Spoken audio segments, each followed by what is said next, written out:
All right, Kingkillers. In this episode, we're covering part of Chapter 72. We're not even going to get all the way through it, as we got a good one for you.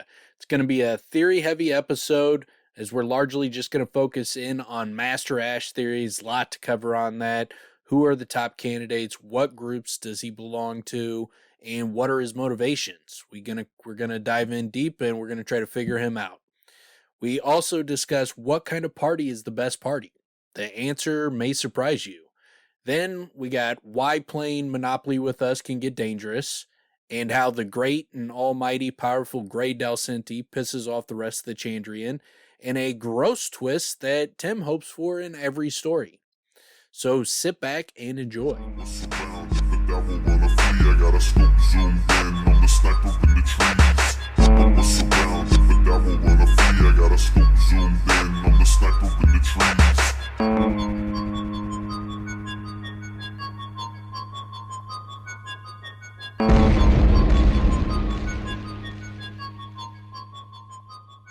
Welcome back, you killers, to the Terminally Killer broadcast, Kingkiller podcast.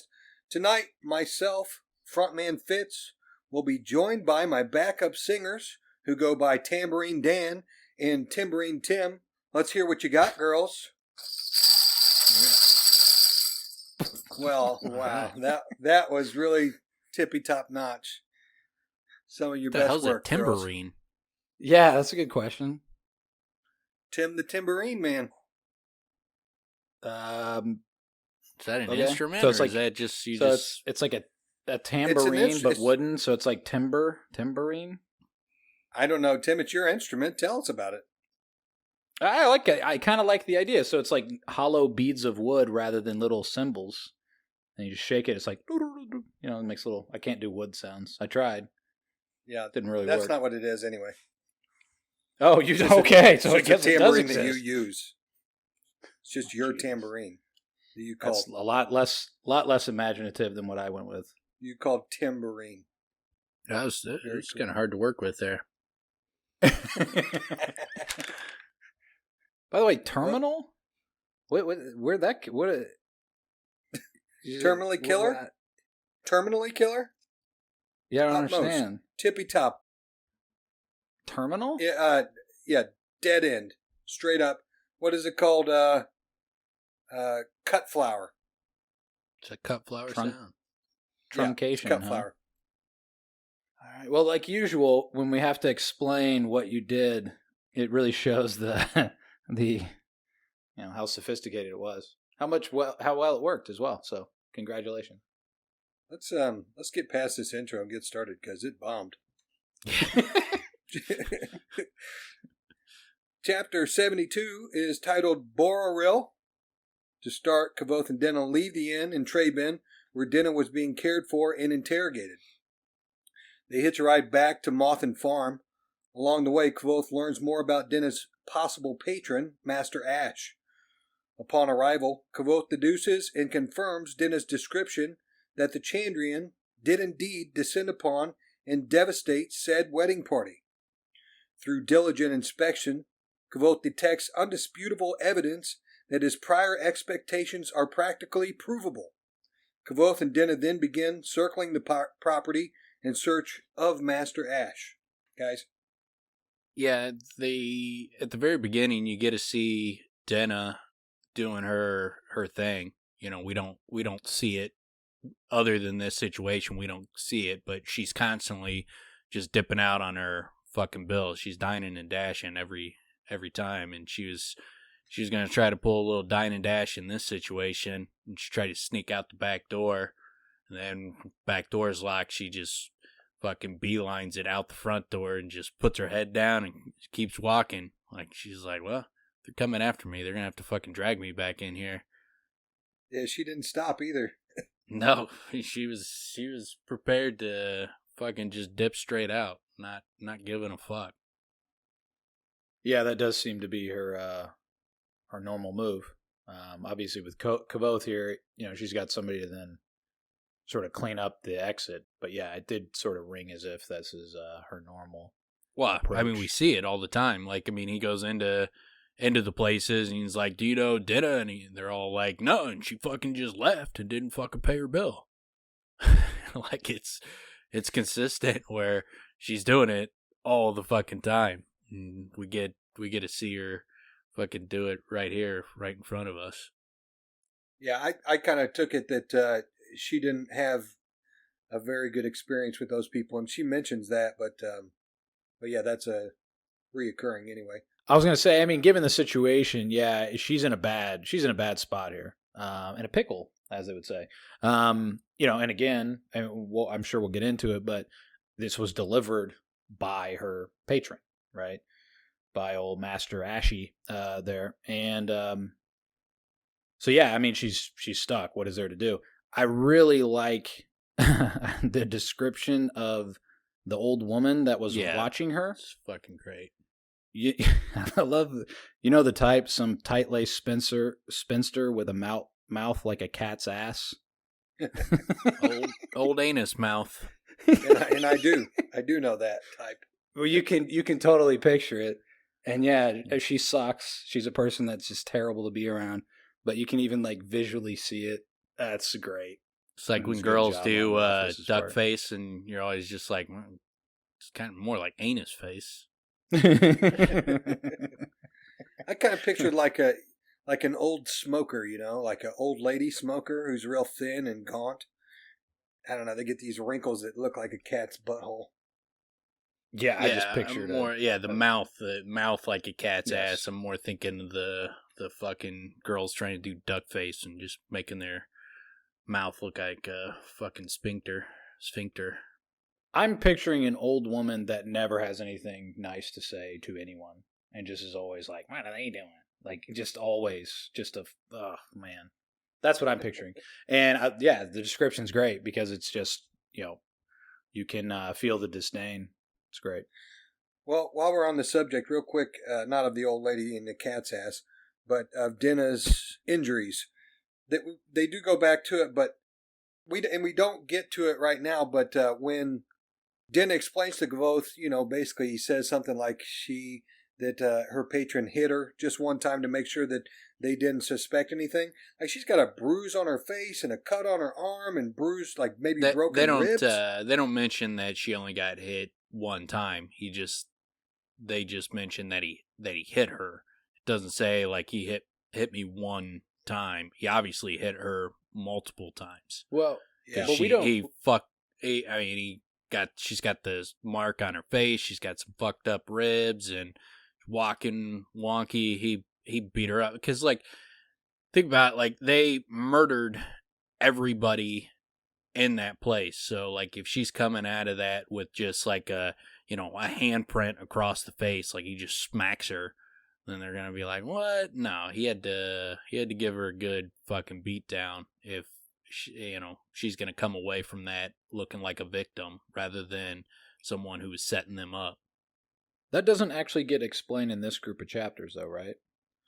Well, no, not that her patron did. It'll come up in the next episode when he talks about her injuries. He glosses over them, but she doesn't explain that her patron hit her in these chapters we're covering.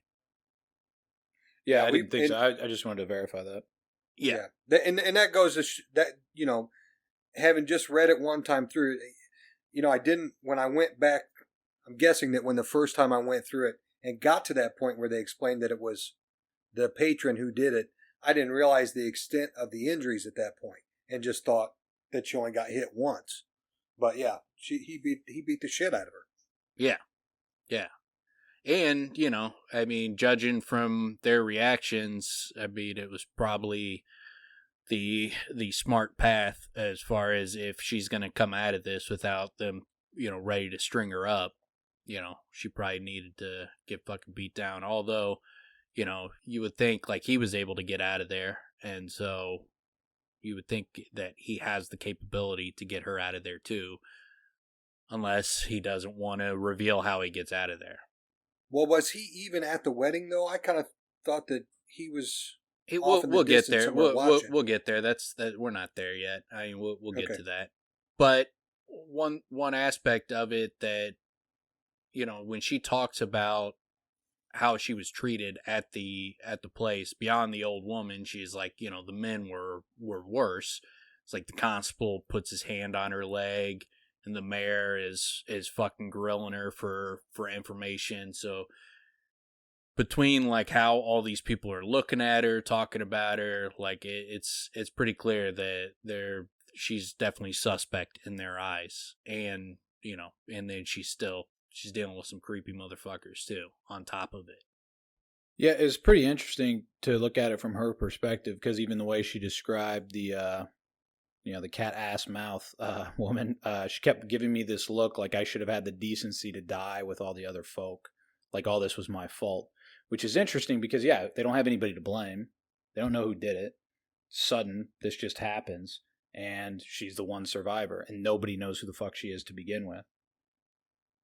So, yeah. I mean, it's pretty logical that it would work out exactly the way it gets described here, you know? But yeah, well, like if you live in a small town and like, you know, 26 people get fucking murdered, I mean, if some girl is, you know, the only person who survives it is the one person who's not from your town, gonna be like, hey, what the fuck? That doesn't make a whole lot of fucking sense. Plus, like, it's your only source for information, so you're going to sweat her out. Yeah. Right? I mean, it makes sense. But, you know, we get it delivered from her perspective. So, yeah. It's a really interesting sort of the way the whole situation plays out is quite strange, really. You know, I mean, but and that's the Chandrian, that's their style. It's a fucked up situation. I mean, it's gonna be strange. Like a entire wedding got massacred, and then they go and they start heading towards the Mothin farm, and you get. You wouldn't think a girl in bandages when they're riding on the wagon, and Kavoth is thinking, he's like, you wouldn't think a girl in bandages with a blackened eye could be beautiful, but Denna was lovely as the moon, not flawless perhaps, but perfect. It's a constant theme with Denna and Ari. There's a consistent mention of the moon when they're around, or description of them towards the moon. I don't think like there's theories that Ari's the moon or Denna's the moon. I don't think that. I don't think Rothfuss is going that route where the moon is an actual fucking person walking around. That seems like a weird choice. But I do think that there's something about them towards the moon. Like maybe they got Fey blood in them or something along those lines, or you know, there's some aspect of the moon is important to who they are, and maybe that's why Denna's in the situation she's in. Maybe that's why Ari's in the situation she's in, where it's like there's something Fey going on with them or something along those lines. I'm not sure that they are Fey creatures. I'm not saying that, but I think it could be that their lineage goes back where they were born of, their parents could be Fey, or they were brought into the, you know, they were born into the Fey, but then they were brought out of it when they were babies, so they don't even realize, you know, that they're Fey.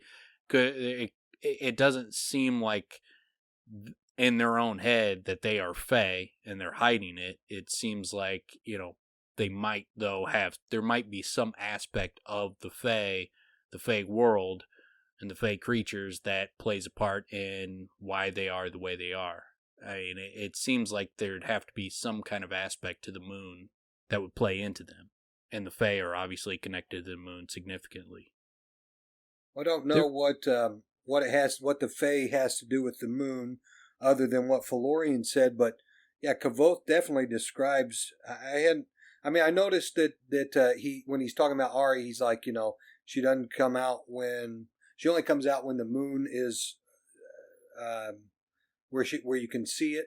If there's when you can't see it. Yeah, she tries to hide from the moon. Oh, the moon scares her. And like multiple times. like the way the moon's connected to the Fae is that's how they travel in and out of the Fae. When there's a full moon or no moon, like these are the times when it's ripe to travel in and out of the Fae. So Yeah. when the moon is transitioning fully into one or the other world, it seems like that is a partial connection to what opens these gateways. There could be other ways, but that seems like a especially precarious time to be around a greystone is when there's like a full moon or no moon. So, just real quick, the what you were saying with Denna, he's always comparing her to the moon, like specifically calling her the moon or like the moon, and I think, or I thought at least that it does have something to do with it, just because later on the story that gets told about the moon getting stolen, it basically calls her a woman, and then have all the other underlying stories and things going on that have to do with Kavoth and stealing a princess and all. Anyway, there's something to it. It's another one of these, I can't put my finger on it, but there's something to it. Yeah, I mean, there's definitely, the moon plays a massive importance in this world. Like Valerian says, there was a chance for peace until Iax stole the moon. And so, and the moon is transitioning in and out of the Fae. That's when, you can travel in and out of the Fae. And so the moon is significantly important. It's just, how would it relate to them? I don't know. But it seems like he's laying out breadcrumbs that there's something to do with them and the moon that, and the only thing I can think of without going down the fucking where it would be super crazy is like they are the moon. Like that would just seem like such a weird fucking choice given what we've seen in 2 books that they're the moon. Like obviously the moon's been around for fucking thousands of years.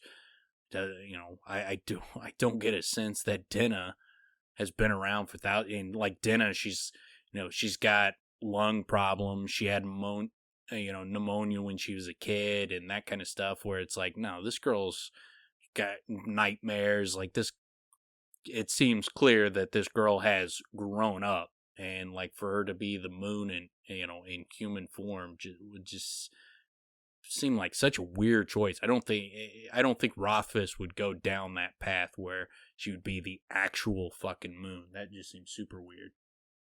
I think what we've talked about in the past, and you were hinting at it here as well, is that she does seem to me, I think she may spend some time in the Fae. It's interesting because a little bit later in the chapter, when they're at the Mothin farm and Kavoth's mind starts racing around because he's starting to realize Chandrian's real. He saw the Chandrian, he saw his troop die, but that was so long ago.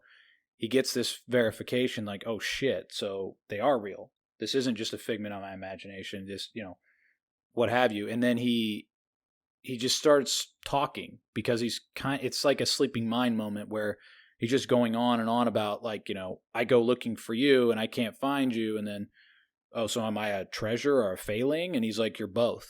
And he even goes as far as saying there's much of the Fae in you as well. Yeah. So I don't know. It seemed interesting to me.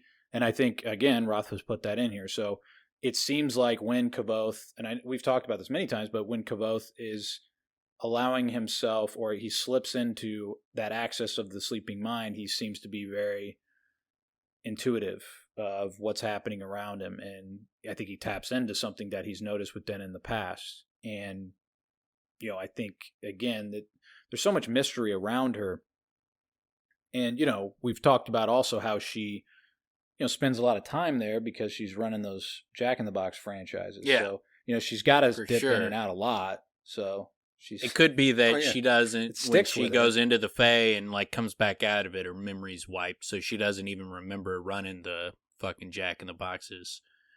Like when she's in the Fae, she like her brain switches over. She goes into manager mode and she's, running franchises, she knows working hard, item, getting back and forth. But price. When she comes back out, she's like, "Oh, what the fuck happened? Where was I?" So she grinds. She knows what comes on every sandwich. When she goes to the Fae, she grinds, and then when she's not in the Fae, she can really relax. Yeah, and just be a prostitute. Yeah, lay back and lay back. Just lay back. Enjoy life.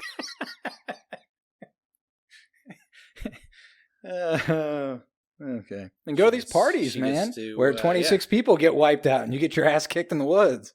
I'm always whenever I'm reading about Dinah, I'm always thinking like, God damn, that girl's got it good. She's got it so fucking good. Yeah, I mean, and when you think back to, when you think back to your the most fun parties you've ever been at, it's when you get your ass kicked in the woods, but you live, to the next day. You just wake up in a bed, hungover, you're not sure how you got there. Fun ass story. Fucking go hanging out with Kavoth. Like, that's the dream. She's living the dream. Yeah. Yeah, she is. The best parties are the ones that get stabbed up. Yeah. The best. So sweet. But then he talks, he talks to her about the note she left, and he finds out she left it probably in the neighborhood of around like 18, 19, 20 days ago.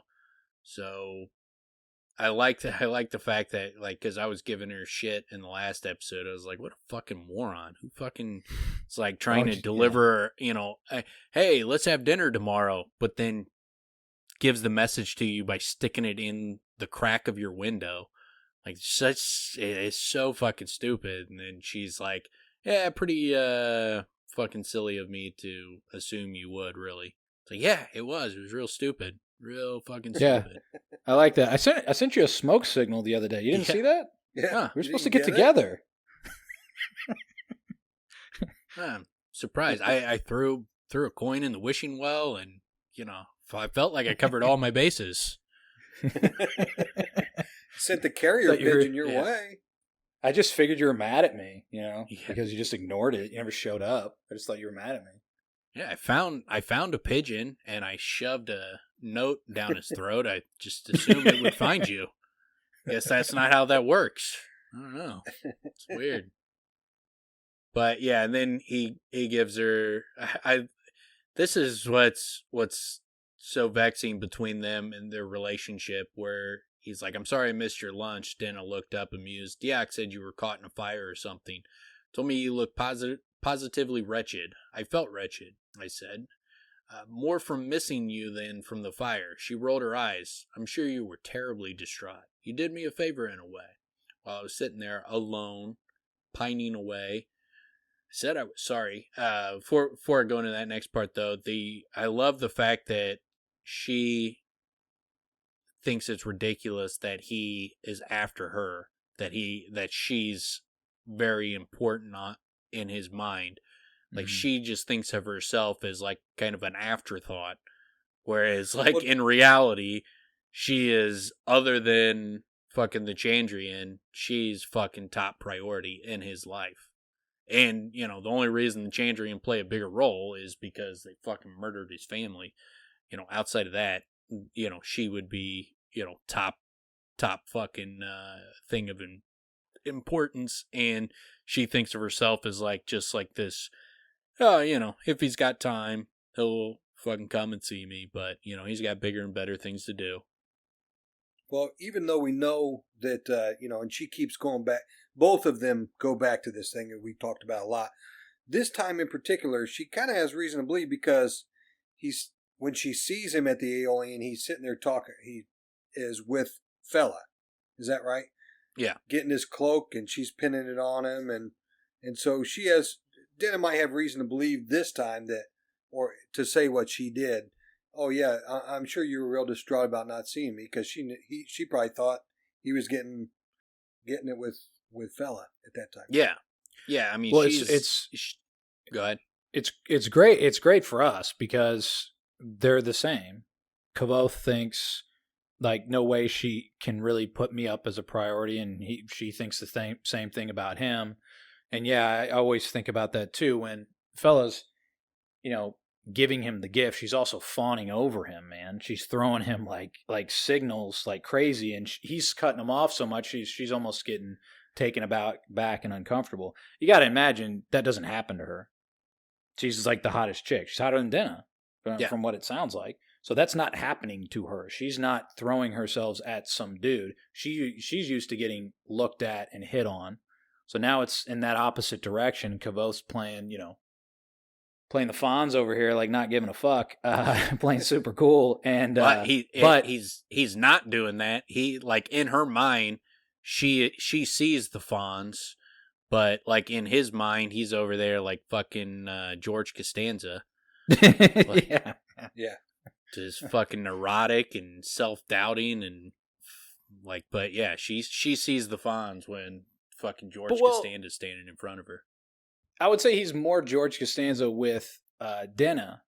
But That's it's who so I meant. weird because I'm sorry, that's who I meant. Okay, yeah. I was gonna say because like he's like that, but then on the surface he's not. Just we read his thoughts, and he's super with Fella. awkward. Yeah, with Fella he is. Yeah, if you're talking about Fella, yeah, he's playing like the fucking Fonz role, but only because he doesn't realize Fella wants him.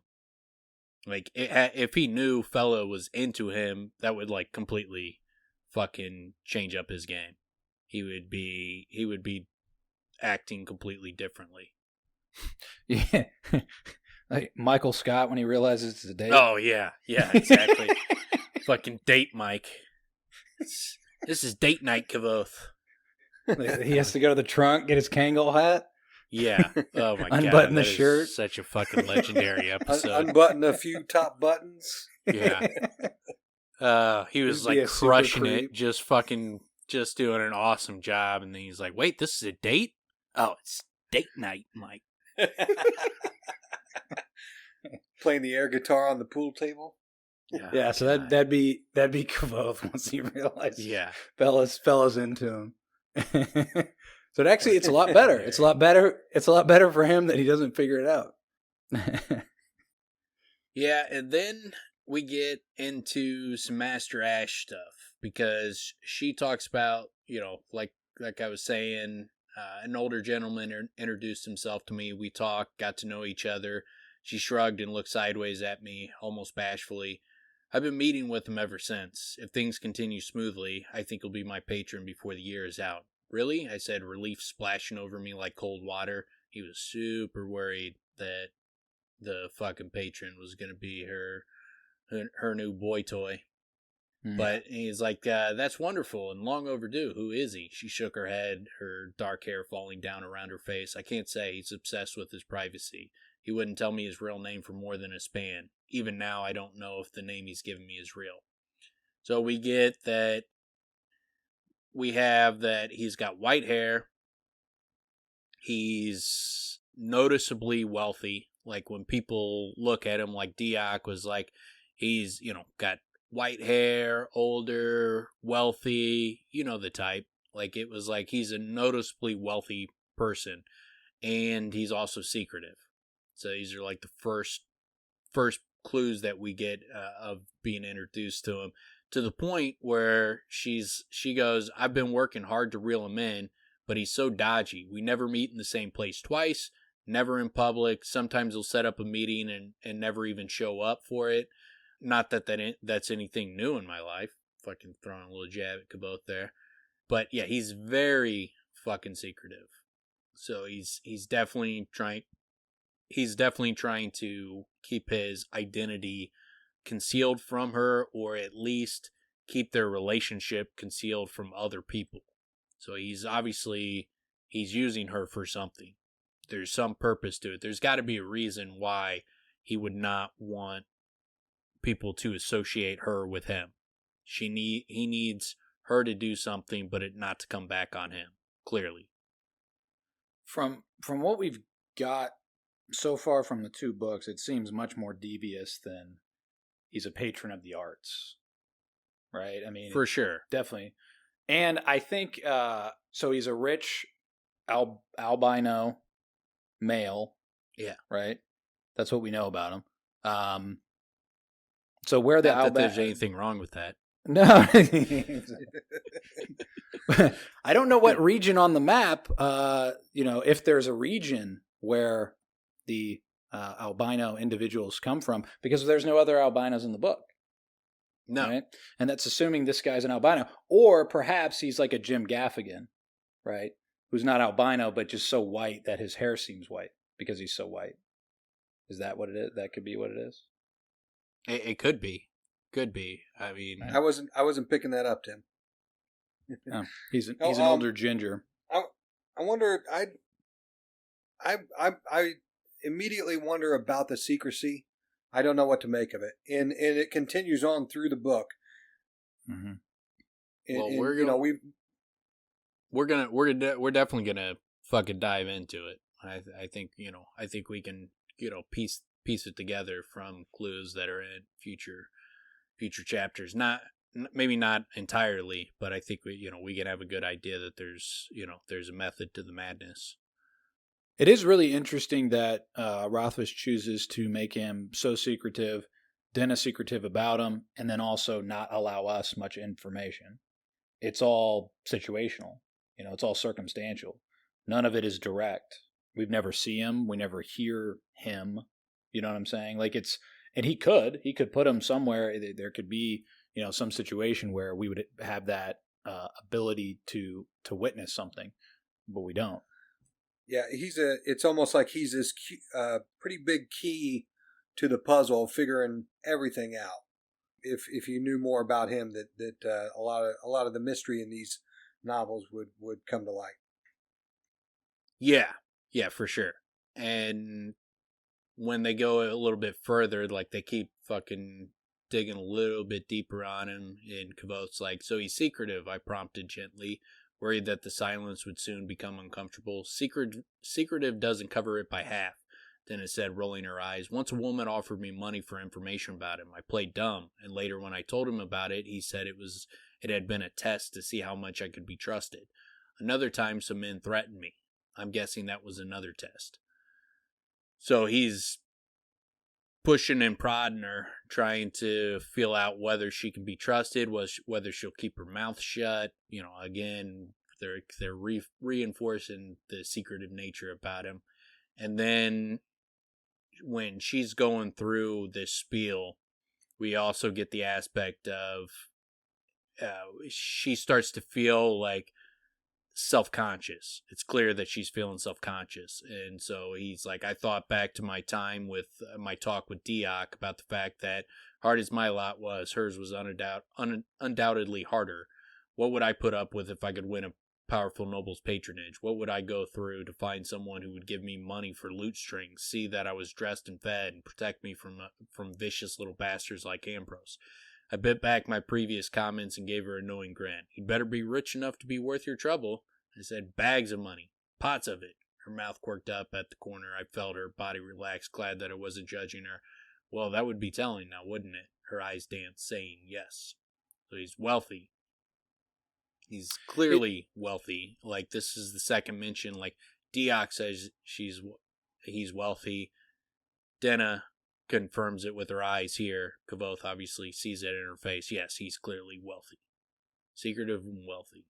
The situations in this chapter is really interesting because he goes to the Mothan farm, this whole situation, to try to get information, and then it's Denna, and then Denna makes it very clear she doesn't want to talk about it, so then he has to dance around that.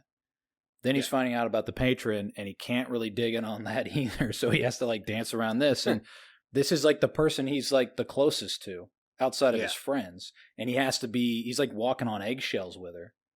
He has to be very... I was going to say, that's a great point, Tim, because the two most important things to Kavoth at this point, he can't even mention to her. Can't find anything else. He definitely gets to talk to her. They get to talk about what the fuck happened. He gets it out of her. Obviously, the big the other big thing, like him telling what happened to his family, that shit ain't fucking coming out.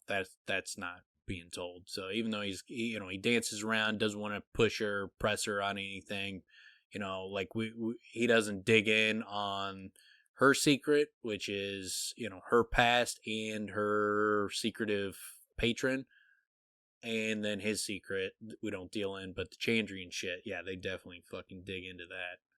So now that you mentioned that, Dan, real quick, at some point in this chapter, they're at the farm, and Kavoth is kind of going through things in his head and realizes maybe why the Chandrian were there, or some aspect of it. And he starts just mumbling things, and what he says to us, the reader, is that that's why they killed my family and my whole troop.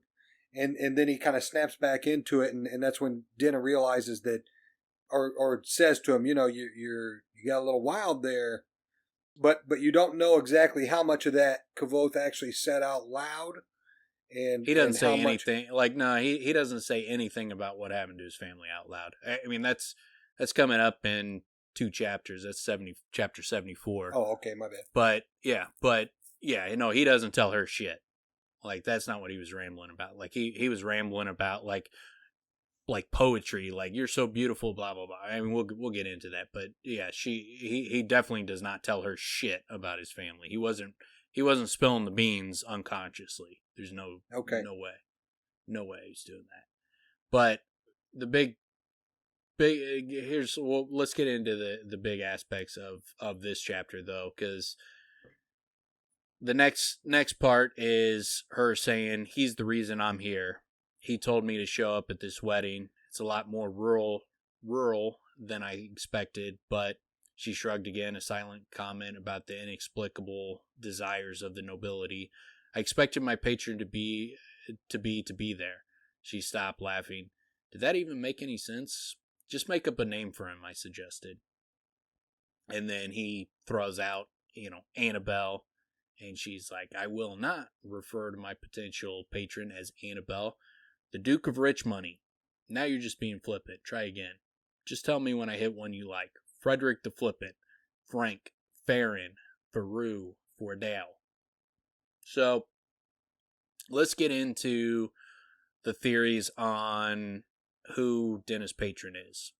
So, what we know is that he's got white hair, he's wealthy, very secretive. Those are the big first things. There's 2 main candidates for who her patron are. So and you guys, I told Tim before. I don't know if he remembers, but I've definitely told Tim who the candidates are. But Fitz, do you have any? Do you want to throw out a guess, or you want me to just kind of give it to you? I'll throw out Ben. I'll throw out that because of what he said, the F words, Faru. Anyway, I thought maybe it could be Felorian, come like a changeling or something, which is ridiculous. But I don't know. If it was going to be Faru, if it was going to be Faru and light hair, that would hint at Cinder. Just if you were jumping off of that, that's what I thought. Oh, is that okay? That's okay. Faru is okay. That's his name. Is that his name later? Cinder, yeah, Cinder is one of the primary candidates, and the people who the way it kind of works out in the fandom is the people who believe it's Cinder are almost 100% sure it's Cinder. Like they're so positive it's Cinder, they think it's outlandish that there's other theories. I think that's outlandish, but the people who do believe it's Cinder are almost 100% sure on it. And I'll kind of run down like the clues that lend towards Cinder. So 1, Cinder's got white hair. He's also secretive.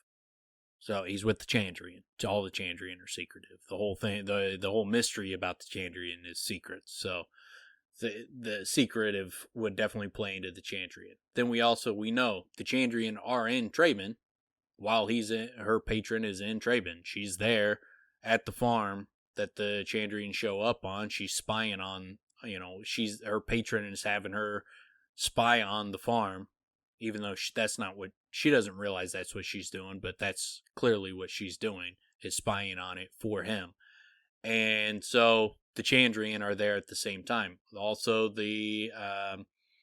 when she is in Severin, Cinder is in the woods with the bandits. So he is also near Severin. He's not exactly in Severin, but he's on the path to Severin. He's close by. So that also lends towards Cinder. Another thing is Kavoth, when the ash goes into his mouth. Like he goes to, I coughed in surprise as the wind forced a leaf straight into my mouth, causing me to choke and sputter. Dinner thought that was particularly funny. Fine, I said, as I fish the leaf out my mouth. It was yellow, shaped like a spearhead. The wind is decided for us, Master Ash. And are you sure it isn't Master Elm? She asked, eyeing the leaf. It's a common mistake. Tastes like an ash, I said. Besides, elm is feminine. She nodded seriously, though her eyes were dancing. Ash it is, then. So, Cinder. Well, and then Cinders are obviously ash. She also gets ash in her eyes right after this, right?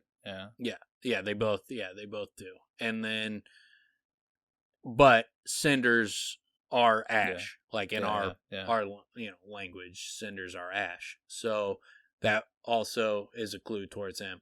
Then Dennis says he is, when they're in Severin, she's talking about dancing with her patron. She says he's surprisingly light on his feet. And Cinder is described as, moving like Quicksilver. So he would obviously be very graceful. Then you have... Go ahead. Sorry, I was just going to mention the surprisingly light on his feet in my first couple read-throughs. That made me think of Ambrose, because there's a moment where somebody says, "You're actually a good dancer." I don't remember how it comes up, but it comes up in some circumstance, which is how it kind of tied for me. But he's not old, continue. though. Oh, yeah. Well, and I know there's plenty of reasons why not Ambrose, but that was one of the things that did put it in my mind. Plus, he's a piece of shit. So you want to cast the guy that's beating up on Denna as a piece of shit, so you look for pieces of shit. Yeah. Right? I eat pieces of shit for breakfast sometimes. Yeah. You eat pieces of shit for breakfast? We're constantly bringing up fucking great references. I haven't thought about that movie in forever, but it popped in my mind. Yeah. Then, so Ash, Cinder, okay, go. All right. Sorry. Then we got Denna's song. It paints Lanre as a tragic hero that's betrayed. That could fit Cinder as well, trying to give a false history of Haliax. And then we have, she says, don't talk. This is when they're in the middle of their fight after she plays her song. And she goes, "Don't talk to me like I'm some sort of witless farm girl. I know things they don't teach at your precious university. Secret things. I'm not an idiot." Which would fit with Cinder being the Chandrian, being able to teach her secret things that they don't teach at the university, things that are 5,000 years old, that are way older than all the masters, and Cinder would obviously possess knowledge that the masters would not possess, so that could also point to Cinder as well.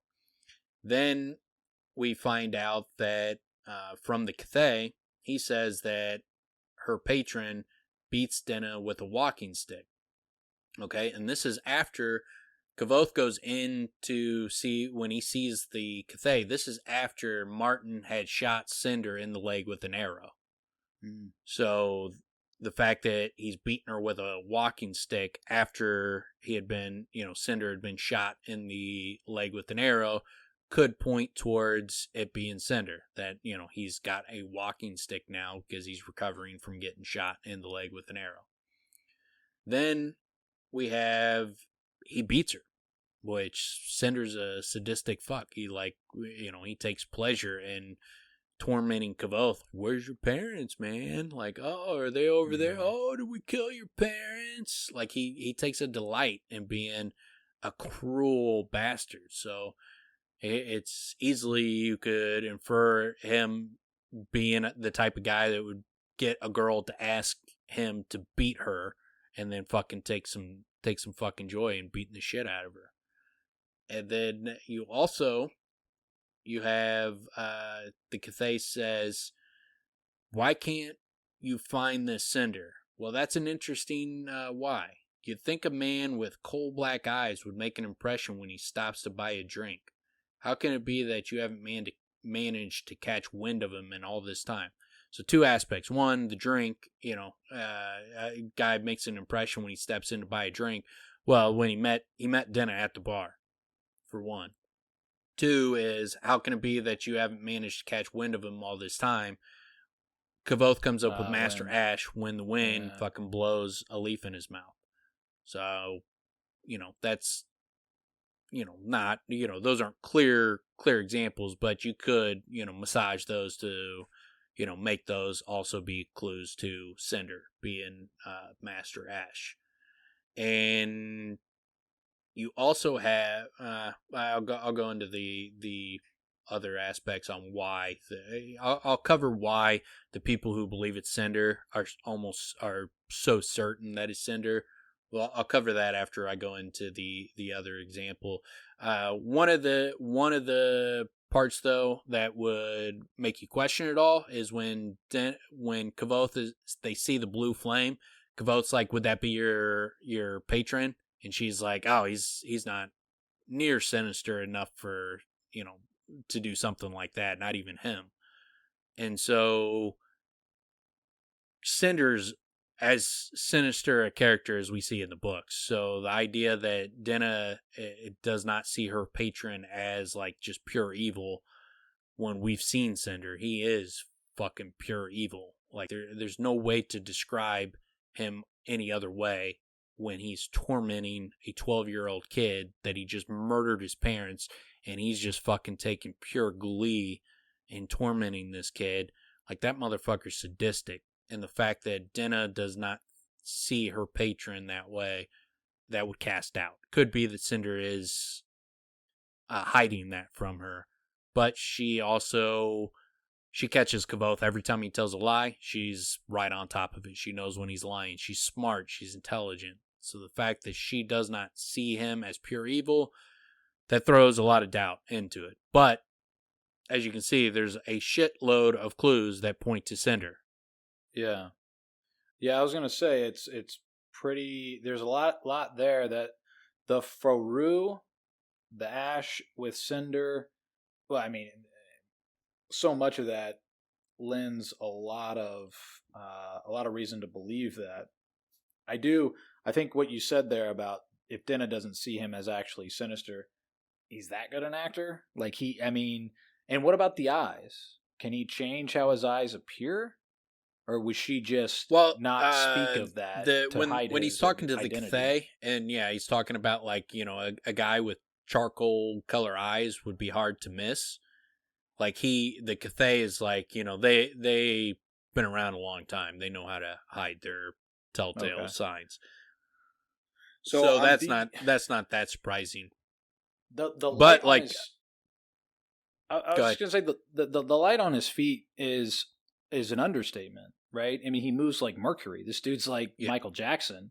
He's not light on his feet. This guy's a fucking savant, right? So and why would it be surprising that he's light on his feet? It's not like Kavoth looked at him and is like, well, Kavoth didn't look at him and was like, this looks like a frail old man. It's just I was gonna say, fucking dude with white hair, not an old man. Yeah, I was going to say, Cinder doesn't appear old. So unless, again, it's part of his way of hiding himself, so he changes the look of his eye, can he make himself look like an old man? If that's the case, then yes, the surprisingly light on his feet would lend some credibility to that. Yeah. But yeah, it would have to be that and not only that, like that he's able to take multiple forms. Because when Kavoth sees him in the wood with the bandits, he doesn't see a frail old man. They see like a beast of a fucking man. Yeah. And Kavoth, when he sees him, he notices something's up with that motherfucker. Like, that dude's different. Like, he sees that right away. So that could just be that Kavoth is, that special.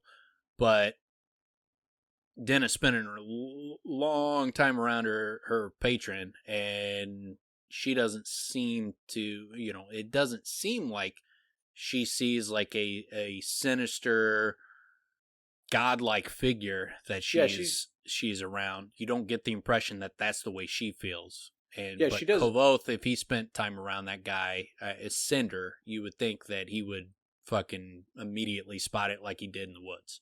Go ahead.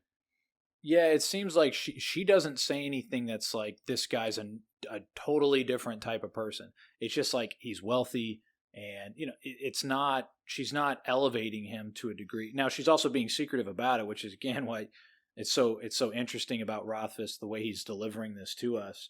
I like the walking stick bit. The timeline of that is pretty clever.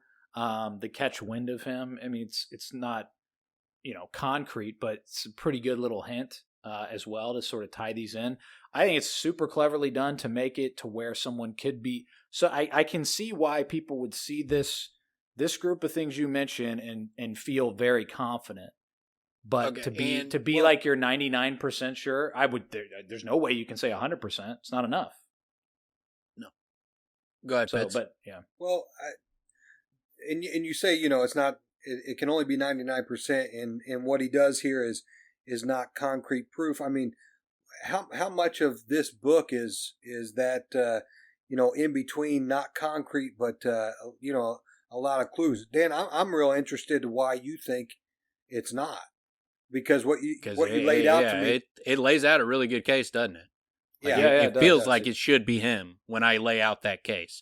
Let me strengthen it too, because this is not the theory that I favor, but I want to fucking give you the strongest case for it. So I left that the biggest clue that lends towards Cinder is it's not just that those names that he said, Ferran, Faru, Fordal, they all kind of sound like Ferrule.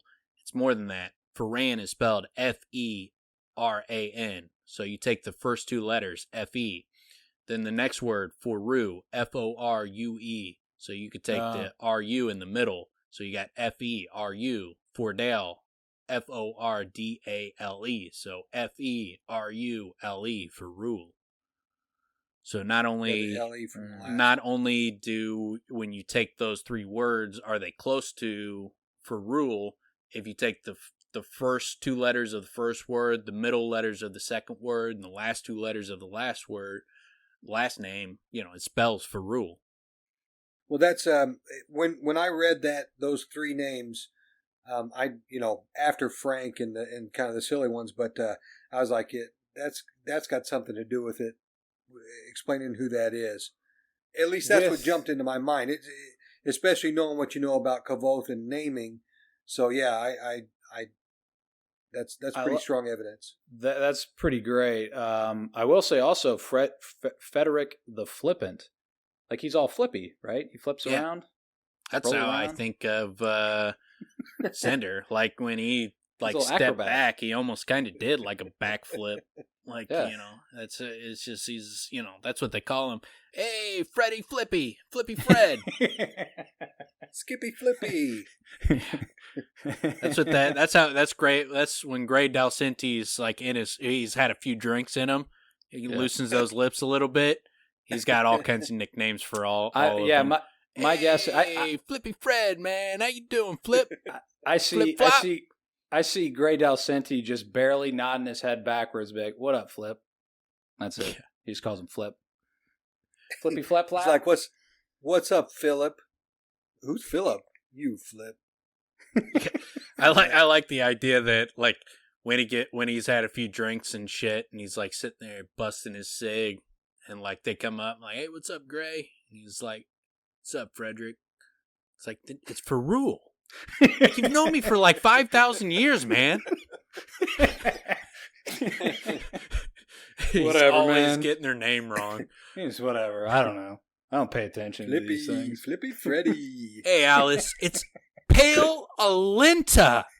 Pale Alenta, you dick. Susie? Man. What up, Suze? Yeah. It's Uznea, you fuck. I don't know. I don't pay attention.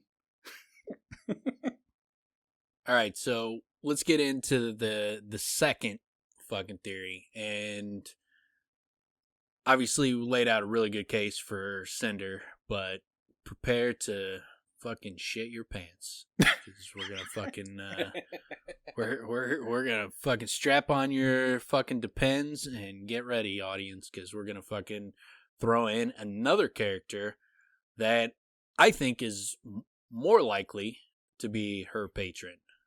And so this character is Braden. You guys remember Braden? I do. I always thought it was the mayor's guy. I always in my mind, I always not the pronounced mayor's it guy, but Bredon or Bred. It's Bredon, and I always saw it pronounced differently, but I don't remember how they say it in the audible. Braden. It is Braden? All right. So Braden, just to make sure you're on the same page, Fitz, Braden is the guy that he plays tack with. Yeah. That teaches him about the rings and that kind of stuff. Yes. So he's an interesting character. Yeah. Here's the case for Braden. Braden, obviously, one, he has white hair, like her patron.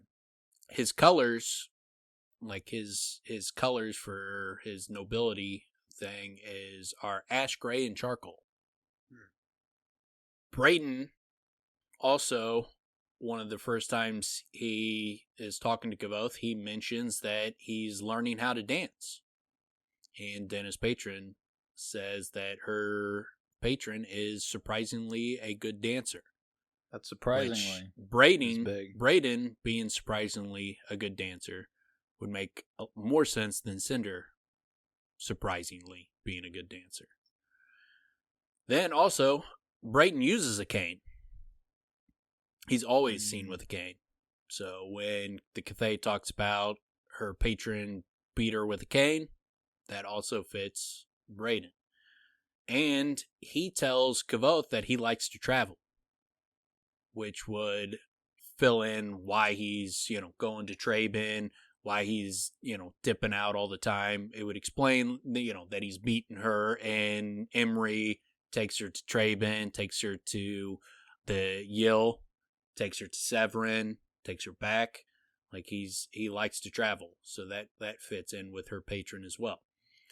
And Denna also tells Kavoth when she's talking about her patron, she says that he might have already met him, that he is amongst the nobility in the palace. So she says, you might actually have already met my patron in the palace. Then we have, as far as Deox says, this guy's clearly wealthy, you know the type. Denna, when he's like, how do you know he's, a good patron or a wealthy? And she's like, from the way, he dresses, the way he carries himself, it's clear that he's nobility or that he's wealthy. And Kavoth, when he first sees Braden, he says, I opened the door to reveal an older man, a gentleman down to his bones. His clothes gave him away, certainly, but more important was the fact that he wore his wealth with the comfortable indifference of someone born into it.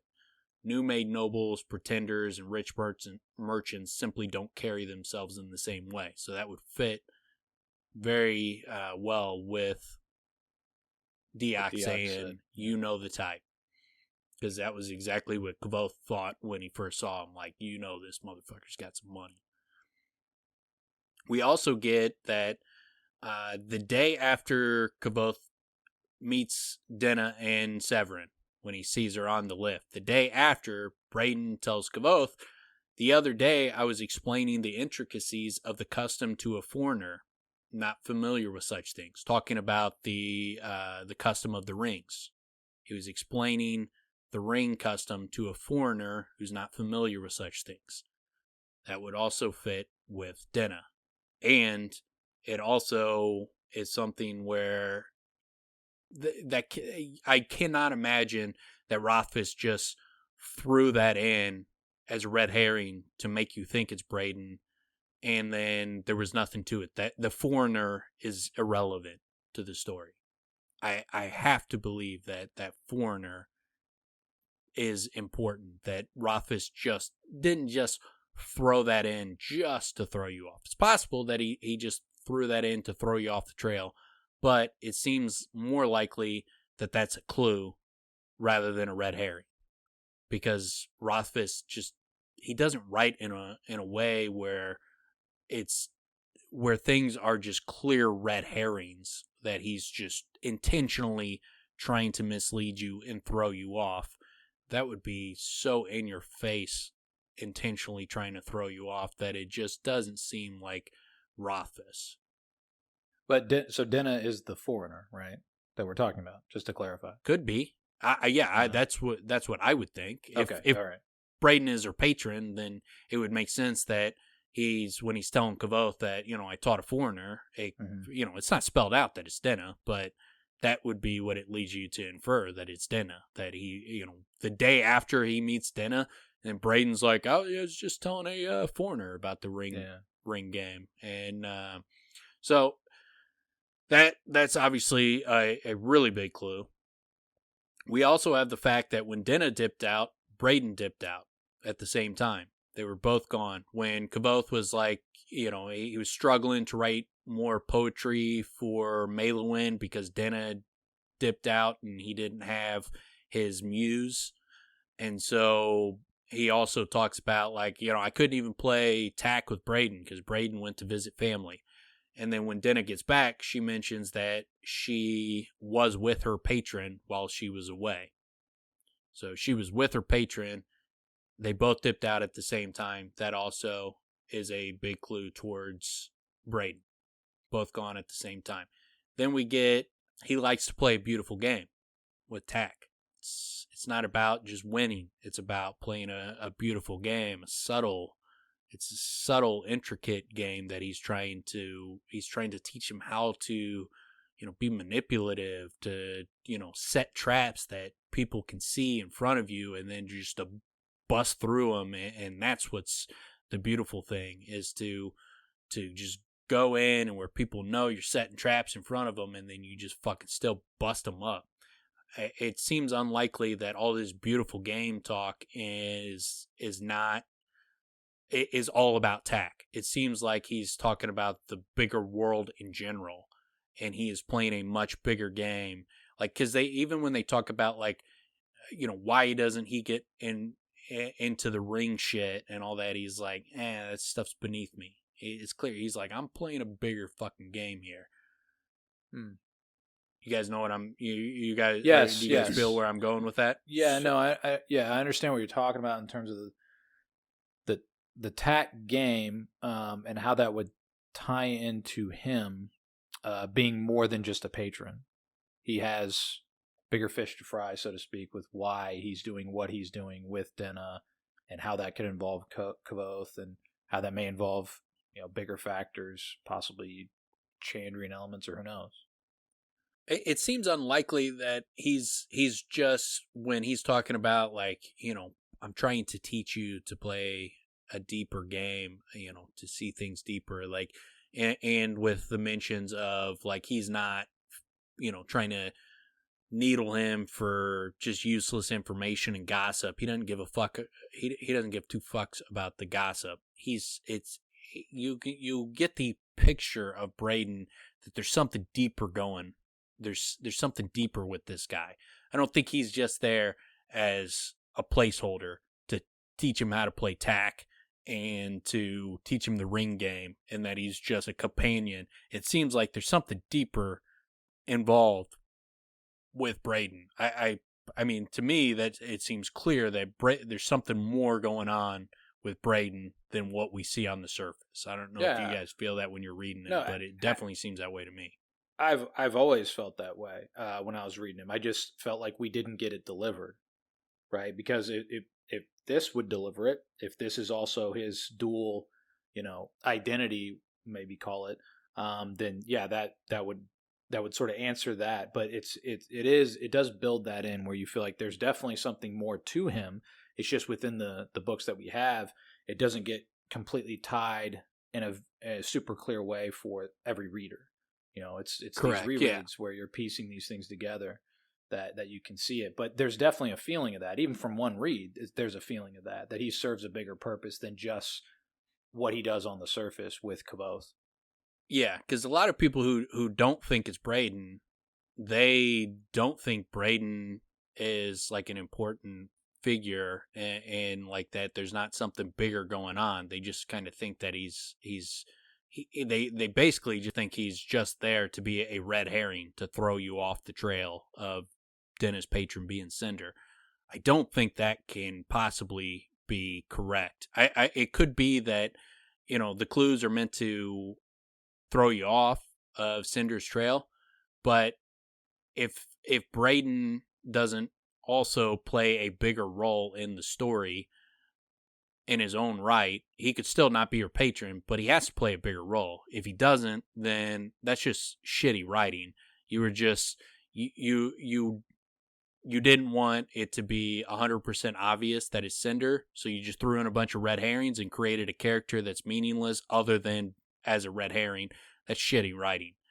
If Braden, if it's Cinder and the clues also point to Braden, but Braden, he's important for a different reason that we don't know yet, then okay.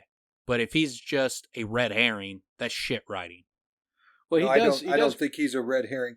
He's at no point in Rothfuss's writing so far in these two novels does he just throw something out there where you're like, that came out of left field. And no, it's in every one of these characters who play even I'll say a pivotal role in Kavoth's experience at that time, because that's what he does. It's a pivotal role. He teaches him about the rings and sets him up inside the castle to know exactly what he needs to know to survive, or at least some things that he needs to know to survive. But as I'm weighing the two out between Cinder and Braden, anyone could say, well, one of those guys was set up to be a red herring, and really the truth is, it seems to me that it's set up so to make you try to decide and try to figure out something bigger, but that it is, at least in my perspective now, one of those guys. And what sends it over the top for me at this point, I think it's Braden, and I think so because of what you had just told us that Dennis said about him hobnobbing with the royalty and being a part of the court, because I don't think Cinder can be part of that court. Am I wrong to think that? In no way can Cinder be a part of the king's court. He could. It just it's a bigger. He could. It could be that Cinder is unbelievably accomplished at hiding his true nature from people, so that he can go and mix in with the nobility and at the highest echelons without anybody knowing who he actually is. The trouble with that is that, like, if Cinder is mingling with that same crew and Dennis says you may have seen him, it seems like it seems like he would have had to have at least seen him, caught a glimpse of him, out of the corner of his eye. Like there had to, for him to just be completely hidden from Kavoth, and that is just like, that's why I would say, like, if it's not Braden and Braden doesn't play a significant role, Rothfuss did some shitty writing where he just intentionally was trying to throw you off the trail, and because he felt like it was too obvious, so he was just like, I'm gonna fucking throw him off the trail, give him another guy to fucking, I'll give him a fucking bone to fucking gnaw on, so that they're unsure, they can't fucking nail it down. But that's just, it's too shitty writing if Braden does not play a bigger role. And just that line, like, you probably have seen him, or you may have seen him. It's like, if Kavoth didn't see him, that would be fucking stupid. Like, it's so manipulative. It's such a manipulative way to write if Kavoth did not see him. It's more interesting that it be Braden to me for a couple reasons, in that Cinder serves another purpose that's huge in the book anyway. And it's the reverse. It's Cinder is kind of throwing you off the scent of Braden, I think. And you can make those clear connections that you just gave for Cinder are quite clear in a bit more, almost even a bit more obvious. The two things that, to me, in comparison, that make the biggest difference is Braden's old. Cinder apparently doesn't appear old, and surprisingly light graceful on his feet. Yeah. Cinder is uncannily, like to a ridiculous degree, graceful, while he would have to force himself to be less than for that to be justifiable to say that he's surprisingly light on his feet. While Braden, he's older, surprisingly, he can dance well. Why? Because he's old. You don't expect an old guy can dance really well. So, yes. And then also he's learning, so he's not going to look the same. Someone who's just now learning to dance at an older age is going, oh, this guy can actually has some moves, but it's not natural. It's not like innate. It's not like he's been doing it his whole life. To describe Cinder as like surprisingly light on his feet, like that's such a fucking weak ass way to describe. Like Kavoth, when he sees Cinder, it's like this motherfucker moves like if I saw the greatest dancer on the fucking planet, I wouldn't be like, oh, well, he's surprisingly. No, it'd be like, no, this dude's fucking otherworldly. Yeah. Like, yeah. I mean, this guy's moving like fucking Quicksilver. Like, what the fuck? That is, like, fucking Cinder would be like popping and locking and shit. Yeah, man. exactly, He's fucking, fucking doing the fucking robot, but like where he looks like a fucking robot. I got the impression that he's like an acrobatic Bob Fosse type character where he can like slither around and like roll around and shit and make it look natural. That's the thing, make it look natural. And then to say that like he's surprisingly light on his feet. It's like MC Hammer, fucking the Running Man. So he's got the baggy I want to throw something. Yeah. Or throw something out. Yeah. The one thing that I'm bringing to mind right now is Cinder being out on the King's Road and robbing wagons and shit like that. Does everybody get killed in these wagons? Because I think that if Cinder were to get seen by the King's men carrying this loot back and forth, someone would recognize him, and if he was in the King's court, and say, "Hey, that's so and so from the King's court who's out here leading this band of bandits." Well, it could be that he like is able to take on multiple different looks. Well, then he could be an old man. Well, okay, yeah, that's what I'm saying. That again, yeah, he could make himself look like an old man, and I think it would be. It'd be kind of weird writing, but it could be less that, interesting. He's able to make himself look like an old man in one situation, able to make himself look like a badass warrior in another situation. That's much less interesting than him being consistent to who he is. And correct. To at least some frickin' degree, man. So again, that's why to me I lean towards Braden just based on the fact that Rothfuss is a great writer. He writes he's giving us some very interesting ways to connect these things. I love how great it ties in for Cinder, because that is doing the reverse of what these other people are saying, where Braden's only there to throw you off the scent. He does serve a very important purpose in the sense that he does give Kavoth what he needs to be able to move around easier in this area he's in. But it's political, and this isn't a book that's really about that, so to speak. So that's not like super hinged on what makes the book interesting. But also, he's in a lot of that time where Kavoth's stuck. And if Kavoth is just stuck and he's getting nothing else going on, Braden does serve a purpose in keeping us interested. And he's learning this game, and he's learning about the world, and the rings is an interesting thing that I always remembered. Any reference, any conversations, it always stuck in my mind from even the first read through, so it was a very memorable part of the books. So his character isn't just, if Cinder is the patron, then it's not like Braden is just bullshit. He still does serve really important purpose, but it's far less impactful to the actual story in itself. Right, and that's just less interesting with all the things we hear about Braden. Like one of the other parts is when Kavoth goes and plays Felurian in Tech. He goes to like teach her, and she already knows the game. She's fucking better than even better than Braden. But like he's like on a level with like Felurian as a TAC player. Like he's just way fucking better than Kavoth. And then you also there's the gossip letters, where like one of the other nobles said that Braden does pagan rituals in the woods. And you have Sem when they were talking about. Well, hold on. Okay. As far as the pagan rituals, this is part of it. Sem, when they were discussing the Greystones. And Sim was like, those are pagan fucking relics and shit. And then when they were going and searching for books to back up their theories, Sim, he comes out with a book, and it's divided into 3 categories. It says 1, support his side, telling of pagan rites and animal sacrifices. The other speculated about an ancient civilization that used them as marker stones for roads, despite the fact that some were located on sheer mountainsides or river bottoms where no roads could be.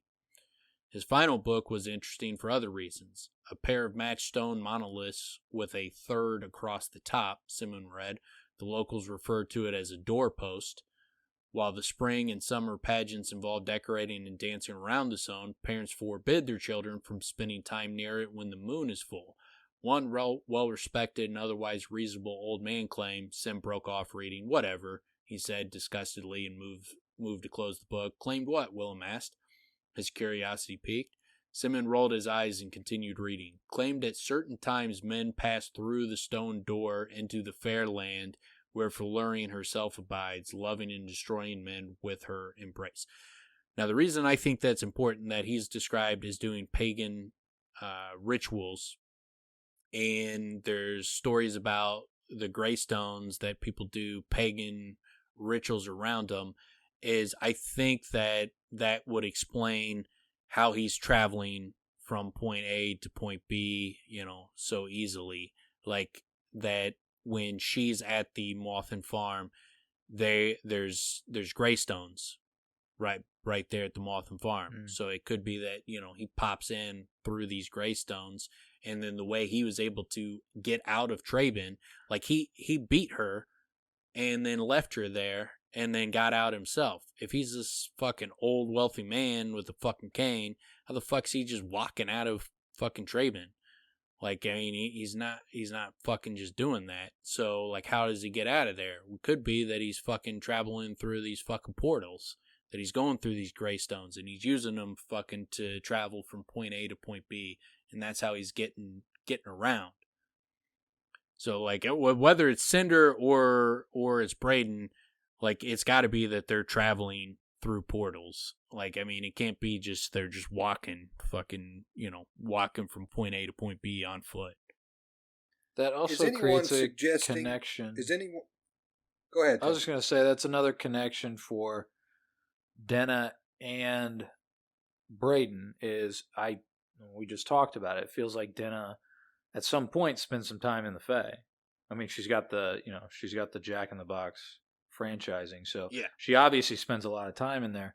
Braden's, he's the next tier up. She's a district manager. Well, he's the original he's Jack in the Box owner, and he franchised out to her. He's looking for potential franchise owners that he can fucking, throw some rights to, where she can fucking open up her own thing. He's just got to build some trust before he's willing to let you franchise out his own business. And he wants to make sure you don't ruin his rep. Well, and they don't fuck around either, because he's beating the shit out of her when she's not, not getting the uniforms pressed properly, and putting up the right signs on the windows and everything. The fucking fries were cold. You served cold fries. Get back in the Fae and get on the grill. You're not putting enough ice in the drink. You're just wasting Coke. You're just you're giving them like half ice. Fill the fucking thing up. Top it off with ice. Fucking, you save a lot of money that way. What are you doing? Hey, I will say, I was just going to say, Tim. I mean, up to this point, the main problem, and I don't even know if you finished your list, but whatever. No, I haven't. One of the main problems I would have with Braden is, and maybe it's on your list, he doesn't seem sadistic. We haven't really got a piece, not that I can recall, and maybe you'll give that, of him being like sadistic, or someone that would beat her to a point where it's like, is all that really necessary? So that kind of throws me off a bit, but go ahead, Fitz. Well, I might save this, but I'll just go ahead and throw it out. Is anyone postulating that that Cinder and that it could be the same character, that they're the same person, Braden and Cinder? Yeah, there's people that have suggested that they're the same person. It's highly unlikely, and I'll tell you why. That would be the next part. And yes, I can give you an example of Braden letting that mask slip, where he can be a little fucking gangster. But then that's the basic case for Braden. I think, and if you look at it, like you could see, like when I go over Cinder, it seems as clear as Cinder. When I go over Braden, it seems as clear as Braden. It could be either or. The idea that it couldn't possibly be one or the other is preposterous to me. When people are like, I'm 99% certain I'm right, it's like, well, you're being a dick, because there's no fucking way, based on how many clues he put in, like, and if it can't be that Braden is just a red herring. That's his role, is to teach him tack and teach him the rings, and to be a red herring so that you question whether Cinder's the patron. If that's what he did, I'm going to be so fucking pissed, because that's fucking hack fucking writing, that you just manipulate your audience to throw them off the tail because you feel like you gave it away. Well, then go back and, don't give it away. Don't fucking give up more and more clues. Like, why write that that Cinder's in the town with Denna, if like you just change some of the things about book 2 so that it's not certain that it's fucking Cinder. I wouldn't say it's necessarily hack writing, but I would say it doesn't fit with the quality of what he's done so far in the circumstantial plot lines and everything else he's tied together thus far. It's less than I'm not quality. saying like that if Cinder is her patron, it's hack writing. If Braden is just Braden, I get it. Yeah. There to throw you off the trail, if he has no other purpose, like, why about the pagan rituals? And why, is Denna being like, you probably met him before? If Braden, if Braden does not, like, why is Braden talking about a beautiful game and all that kind of shit if there's nothing to him? Like, if there's not something underneath going on, why did you fucking lay it on so thick that there is? Yeah, that's exactly what I was going to say. Why is it hinted at so, and you spend so much time developing that we're supposed to feel like there's more to it if there isn't? Yeah. Just to fuck with us? Like you said earlier, that's just manipulative, and that in itself can be look at as hacky. And it's hacky. That's It is hacky. Like, why are you? That's if that's the case. If Braden does not, like I said, it could still be that it's Cinder, but Braden still has to be an important figure in book 3, even if Cinder's her patron, because what he did in book 2 with Braden, if he's just a fucking red herring, and then that just tells me that you were just purely trying to manipulate the audience after the fact, and you didn't have a better idea on how to do it. Like, all you would have to have done is just leave the clues like they were pretty fucking subtle as far as lending towards Cinder in the first book. You didn't have to add all these clues in the second book that, lend even more credence towards Cinder. So if you didn't want to give it away, just don't put all those other clues in. Just take them out of book 2. And don't put that out. And you don't have to fucking throw in red herrings. You don't have to throw in red herrings to throw people off the fucking Cinder trail, because there's not that many people that would have been on Cinder's trail after book 1. Instead of a red herring, maybe he's an ash gray and charcoal herring. Right? Yeah. Although I will say that ash gray charcoal, he selected those colors. Right? I mean, I don't think there's any chance that, I'm in 100% agreement. I don't even think we have to hash it out. Either he is her patron, or there's something else going on with him. I don't think he just disappears before book 3. I like the case. The case for the patron is strong. I think it's very, it's more interesting. And I know I keep mentioning that, but it simply is. And the fact that you can make a case for both is fucking great, man. I think that's really great. And I hope it's Braden, because that is a more interesting way to deal this out. All right. Well, let's go into more of the theory, because it's not just beyond. I laid out the case for those two, but let's go into more of it on some other aspects. As long as you guys, like, you guys good? You need to change your fucking diapers or? No, let's I always have a bedpan right below me. If you just want to sit in it, that's fine. We can. No, I prefer to sit in it. To sit in it. I call it the squish. But so let's go through the Braden is sender. Here's the huge hole in that theory that I think just completely dismantles it. The Chandrian said, not the Chandrian, the Cathay said that Kavoth has met Cinder twice. All right, and Kavoth has met Braden a shit ton. The Cathay does not lie, so there's no way that it could be that case unless the Cathay actually lies, which, again, that's some fucking hack writing shit. Unless the Cathay is saying he met him like you would say we met, like for a first time meeting. Okay, again, that's hack shit. Cinder. That's hack shit. That's yeah. I mean, if we're gonna split hairs in grammar, because he's like, he saw him, because the two instances he's talking about is when he killed your family and when you saw him in the wood. Why wouldn't it be a meeting at the mayor's place too? Why is only two of those meetings, but the meeting Braden is not a meeting? That doesn't make any sense. I mean, those are more a meeting. Like, they're sitting down. He actually, he like fucking send invitations. Hey, and fucking nice to meet you. Well, no, they actually send like a letter, come, and they exchange rings and all that bullshit. That's more of a meeting. That's way more formal. Right. I agree. What I'm saying is, and I think you understand, is like that it's an initial meeting. You met twice, and if he did, I'm just gonna say if he did intend it, it could be the same kind of. I don't think it's hacky. I think it lends to the same kind of wishy-washy, may or may not be, to say that you met twice when, yes, he met Cinder twice, but also he met him once and he met him again.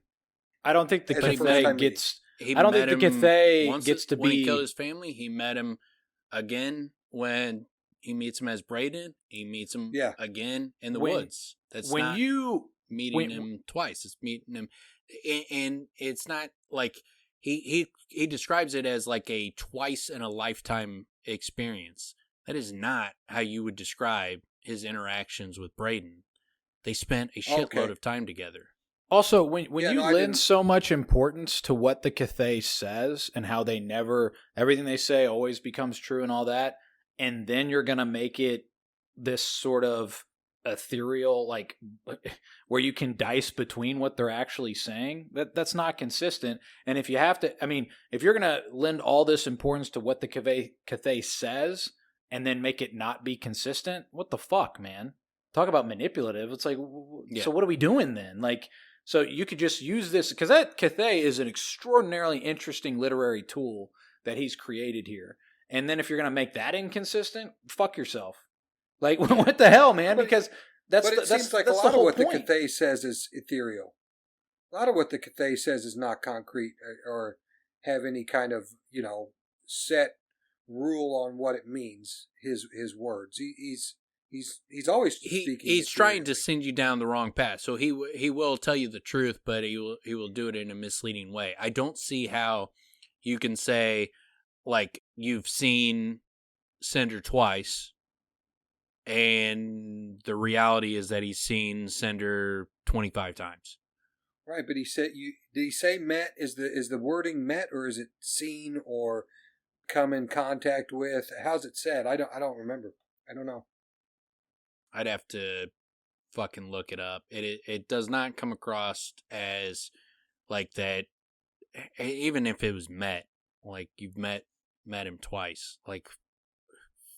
But you're talking about like the all-time pedantic, like how do you make it where fucking you've spent, 25 times with this guy, but you've only met him twice? Like, dude, you're fucking being super fucking pedantic. Yeah, that's to describe that as that's super whack. someone twice. That's super whack. Because then if you bring that up, and she's like, "Well, he didn't meet him. He didn't meet him." Like, what? Not only that, like and not only that, the Cathay says when he's like, there's a lot of whys, and he's like, why did they, talking about the Chandrian, why did they leave you alive? Why? Because they were sloppy, and because you were lucky, and because something scared them away. Why would Cinder, when he's saying, why did they leave you alive? And he's like, they were sloppy, you were lucky, and something scared them away. Well, now, if Braden is Cinder, he's sitting in front of this person that he let get away. Cinder was looking at him with vicious hate in his eyes. Why is he fucking playing nice with him? Why wouldn't he just fucking kill him? And when the Cathay is like, you were lucky they didn't fucking kill you. That's what they were going to do. And they just got scared away and they got sloppy. They didn't fucking take you out when they had the chance. Like, why didn't he fucking take him out right then and there when he's fucking hanging out with him? The only thing that I can justify there, and it's only because you're bringing it up, is Haliax, you're a tool in my hand. And he's just using him. He's using him as a tool. I mean, again, I don't really believe this, but that would be the case. But he didn't say, like, why did they let you live? Because Haliax had a bigger purpose for you. He said they were sloppy and because you were lucky. Yeah. It was clear that Haliax was, I mean, the Cathay confirms that Haliax was saying, kill that motherfucker, put him out of his fucking misery. But yeah, I see the problem here. Cinder is just so fucking viciously evil.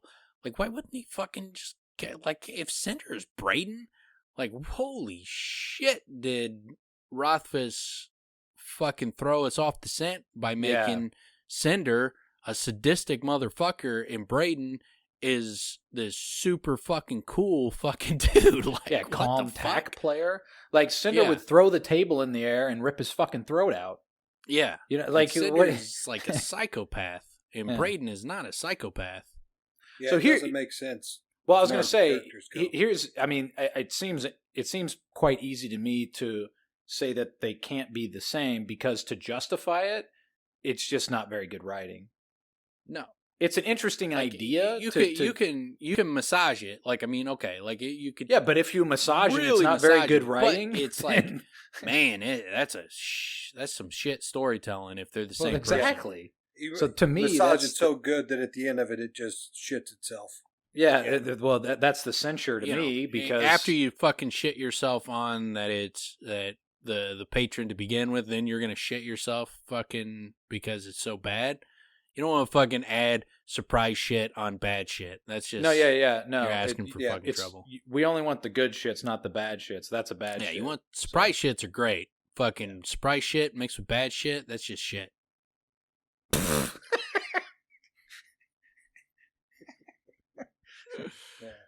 Is there any other contradictions there? Like, I think that pretty much, you know, he throws a big enough wrench in the Braden is Cinder theory, and not many people support it. I think most people could dismiss it because it'd just be bad writing. But the characters, the difference in the two characters sells it for me. I threw it out there because, you know, these are the first times I'm hearing these theories. Yeah. And you said met. That's the only reason why I argued that point. The characters are just so different. And you're right. Yes, Cinder's extremely vicious. Is he, you know, vicious on a level where he's going to toy with somebody like a cat would, or something? No, it's a wash. I don't think they're the same. In that regard, can you tell me how good old Braden here as a statistics died? Yeah, let me go through the Chandrian that it's, you know, Cinder. One big problem with it being Cinder too is the fact that Denna and Kavoth are very close, and that again, why did they leave you alive? Why? Because they were sloppy, and because you were lucky, and because something scared them away. If it's Cinder, why isn't he killing Kavoth? Like, the idea that it's Cinder, as powerful he is, and he's just oblivious that Denna is hanging out with Kavoth, seemed very unrealistic. Seems very unrealistic that he would not know fucking Dinah is hanging out with this dude constantly. I mean, she spends so much time with him that, like, if her patron is Cinder, like, why the fuck would he not know that? Like, why wouldn't he be keeping tabs on that? And then you'd have to go, okay, if he knows it, then he doesn't know that Kavoth is that child. And then it's like, man, that seems weak as shit, because they hear someone singing a song about them, they show up and fucking kill them. Well, then they're like, well, I don't remember what that kid looked like, and with his fucking bright red hair and shit, and they show up when someone finds a fucking pottery, a vase of them. Like, they clearly, well, not only that, it seems super unrealistic that Cinder would not know that who Kavoth is, and that that Dinah would be hanging out with Kavoth and Cinder would be unaware of it. Seems completely unrealistic based on their ability to just track down anybody who catches wind of them and fucking murder them.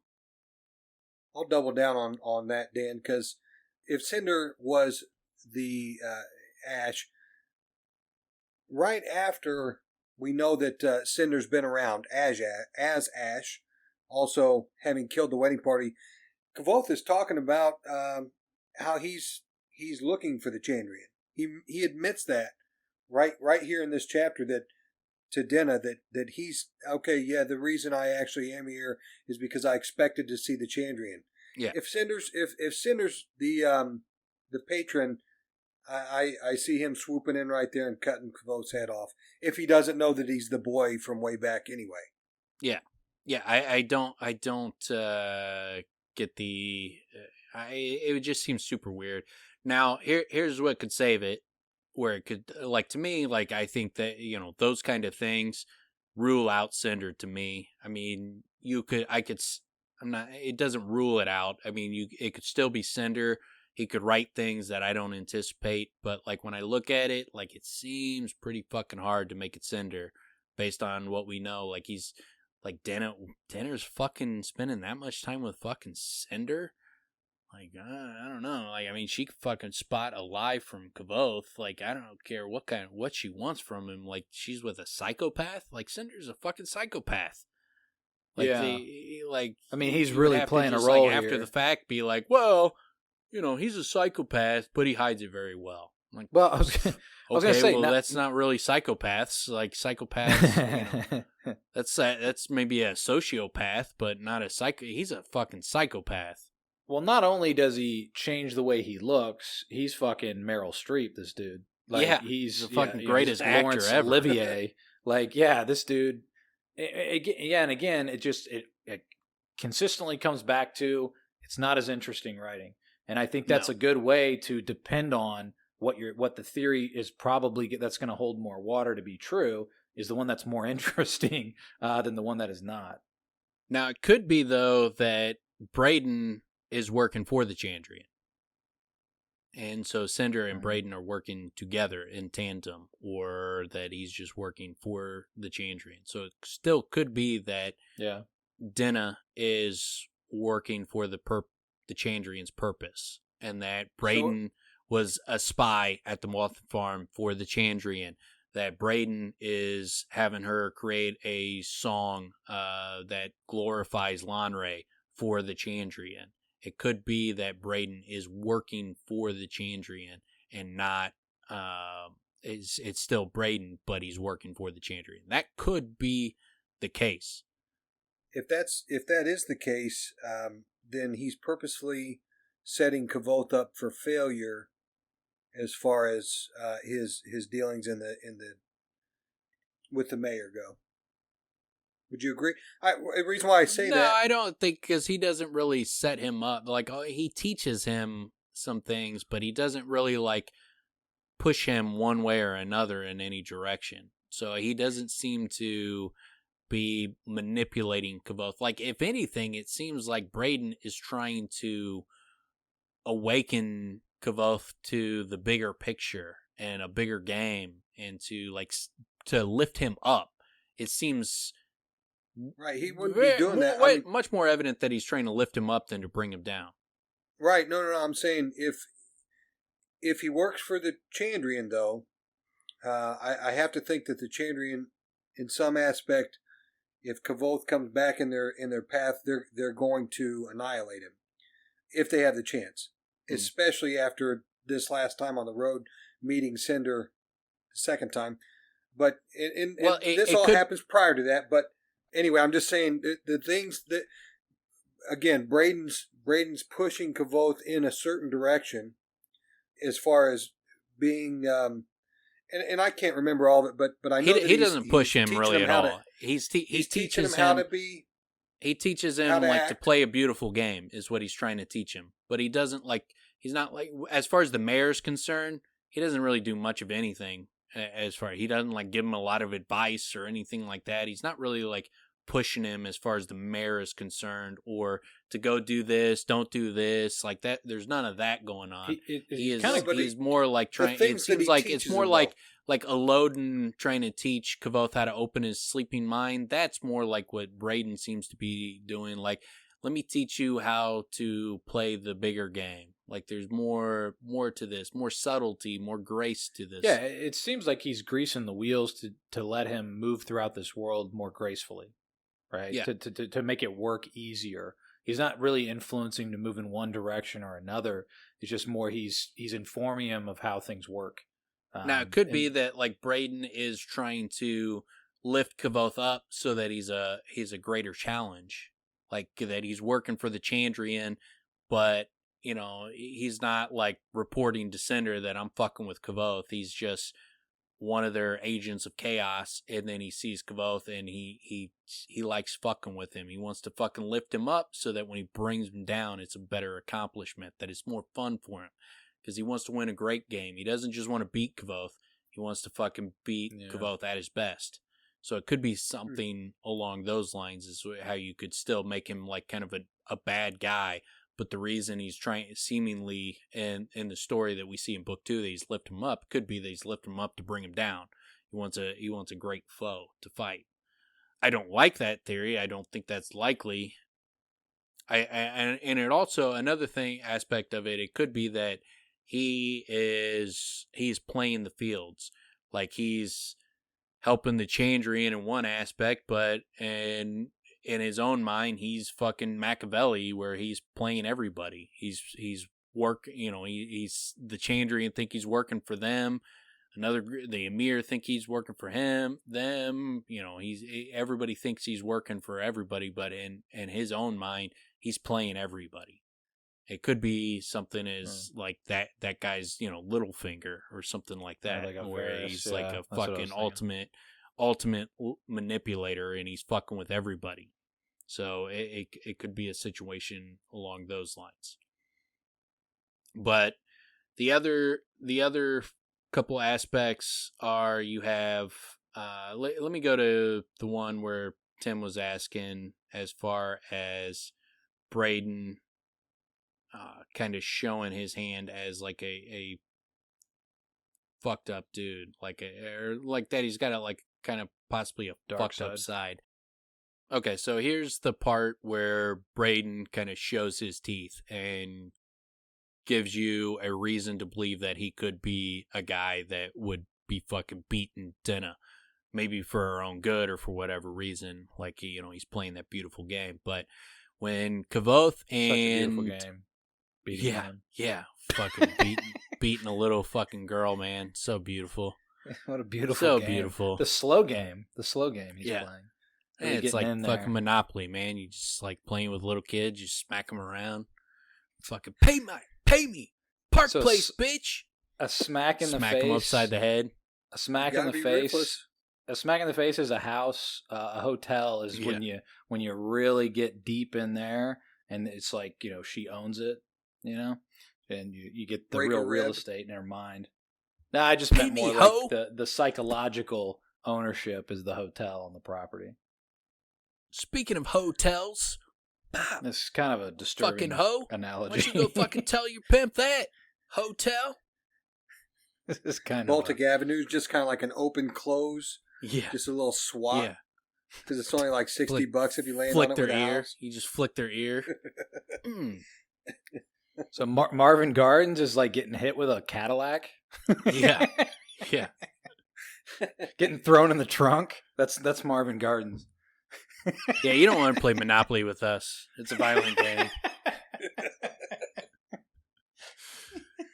Oh shit! Even Indiana Avenue is a close fist. Yeah. Fucking Indiana Avenue, bitch. All right, so here's his big thing. So they're playing tack, and Kavoth is feeling real good about himself, and he's like, "Admit it," I said. "I nearly had you that last time." He merely scowled and pointed imperviously to the table. I set to it with a will, smiling and humming, sure that today I would finally beat him. But nothing could be further from the truth. Braden set his stones ruthlessly, not a breath of hesitation between his moves. He tore me apart as easily as you rip a sheet of paper in half. The game was over so quickly it left me breathless. "Again," Braden said, a note of command in his voice I'd never heard before.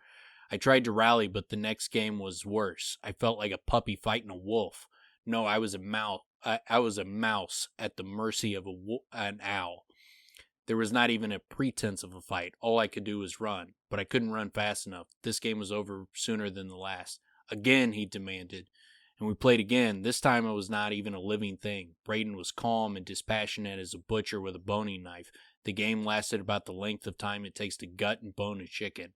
At the end of it, Braden frowned and shook his hands briskly to both sides of the board, as if he had just washed them and was trying to flick them dry. "Fine," I said, leaning back in my chair. "I take your point. You've been going easy on me." "No," Braden said with a grim look. "That is far gone from the point I am trying to make." "What then?" "I am trying to make you understand the game," he said. "The entire game, not just the fiddling with stones. The point is not to play as tight as you can. The point is to be bold, to be dangerous, to be elegant." He tapped the board with 2 fingers. "Any man that's half awake can spot a trap that's laid for him. But to stride in boldly with a plan to turn it on its ear, that is a marvelous thing." He smiled without any of the grimness leaving his face. "To set a trap and to know someone will come in wary, ready with the trick of their own, then beat them, that is twice marvelous." Braden's expression softened and his voice became almost like an entreaty. "Tack reflects the subtle turning of the world. It is a mirror we hold to life. No one wins a dance, boy. The point of dancing is the motion that a body makes. A well-played game of tack reveals the moving of a mind. There is beauty to these things to those with eyes to see it." He gestured at the brief and brutal lay of the stones between us. "Look at that. Why would I ever want to win a game such as this?" I looked down at the board. "The point isn't to win?" I asked. "The point," Braden said grandly, "is to play a beautiful game." He lifted his hands and shrugged, his face breaking into a beatific smile. "Why would I want to win anything other than a beautiful game?" Like, that, I think, is a clear example of his ruthlessness. Like, when Kavoth, doesn't get it, he changes. He's ruthless with him. He's fucking slamming his pieces down, just fucking beating the shit out of him in the game, and he's describing him as like a wolf, and he's just not a living thing. He's just being hunted by this thing. That could be a guy that would fucking beat Denna to play a bigger game. He's playing a bigger game. He needs her for these reasons, so he's willing to beat her. He's willing to manipulate her, to fucking push her harder than you. That's the kind of guy that would fucking drill sergeant you and fucking push you to your absolute max, because he has a grander purpose. Maybe you don't know why he's fucking driving you into the ground, but he's doing it for a reason. He has a purpose. He's trying to teach you something. That could be exactly why Braden fucking beats her, is he's trying to fucking teach her something. That is an extraordinarily interesting brand of ruthlessness. Like what you just described, it's a fantastic way to show it, because it's very difficult to show that without being through metaphor. What you just described is V and V for Vendetta. Yes. What he does to Natalie Portman. What he does, that whole thing. Yes, yeah, that's a great example, yes. Yeah. That's great. That's really interesting because that's not just sadistic. That's sadistic with, and sadistic even isn't even the right word. It's ruthless. Ruthless. With a higher purpose of Yes. which so that's kind of a again, we're getting censures to so many degrees. That is such a more interesting patron for Brayden. That purpose itself, that's on a level like a Chandrian type thing. This is like the theme of the book type thing. You know what I'm saying? This is like, there's a bigger purpose to all of this. And if that's just a frickin' ash gray charcoal herring, that sucks, man. That's a huge letdown, bro. And just because you just said it, man, this or just read it, and it's bringing me back. God, that's such a great. If you're into that kind of thing, if you're into dominating and being your best self and all that kind of mentality of ruthlessness, it's not. I don't see it as sadistic or immoral. It's vicious. It's very difficult. It's got to be very difficult. Relentless. Very difficult to do to someone. It takes a lot of patience and a lot of self-control on your own to actually go through that sort of but again, it depends on the person, right? Maybe he is a sociopath, who knows? But well, like here's when the Cathay talks about, like, when he beats Denna, it feels like what Kvothe is describing, and obviously a much less brutal way, but it seems to describe a similar personality where he's like, Cathay says he beats her, her patron, not all the time, but often, sometimes in a temper, but mostly it's a game to him. How far can he go before she cries? How far can he push her before she tries to leave and he has to lure her back again? It's nothing grotesque, mind you, no burns, nothing that will leave a scar, not yet. 2 days ago he used his walking stick. That was new. Welts the size of your thumb under her clothes, bruises down to the bone. She's trembling on the floor with blood in her mouth, and you know what she thinks before the black? You. That could be... God, that's vicious. Brayden. Yeah, that oppositely could easily be considered sadistic. Yes. Well, no, you could take it in the... now, it's the Cathay telling him that, too. And so the Cathay is going to paint the picture of him beating her and, telling him the truth about him beating her, but you would think the Cathay would be trying to manipulate Kvothe. I mean, that's what he's clearly fucking trying to do. He's trying to push him down the worst possible fucking path. So the fact that, he would paint it in a way that you could easily read it as sadistic, it could also easily be read as, like, Brayden is trying to fucking teach her something. Maybe he's trying to teach her how to fight. Maybe that, maybe the bruises are, he's like fucking, he's teaching her how to fucking fight with a sword or something, he's teaching her something. It could be as simple as that, but it seems like, the anger coming out, like that seems like the anger when Kvothe's like, oh, I almost had you. He's like, no, you don't fucking get it. Let me fucking show you what's up. And it could be like that. That's, he's teaching her how to fight. And she's like, oh, I almost had you. No, let me fucking show you how bad you fucking are behind me on this. And fucking beats the shit out of her on that to teach her something. But it seems like there could be, the fact that Denna puts up with it, I would be shocked if it's like she's being beaten in a sadistic manner, and she's just fucking taking it. Dude, she's real good at bolting. She's real good at getting out of situations, man. Right? That's perfect what she's been doing forever.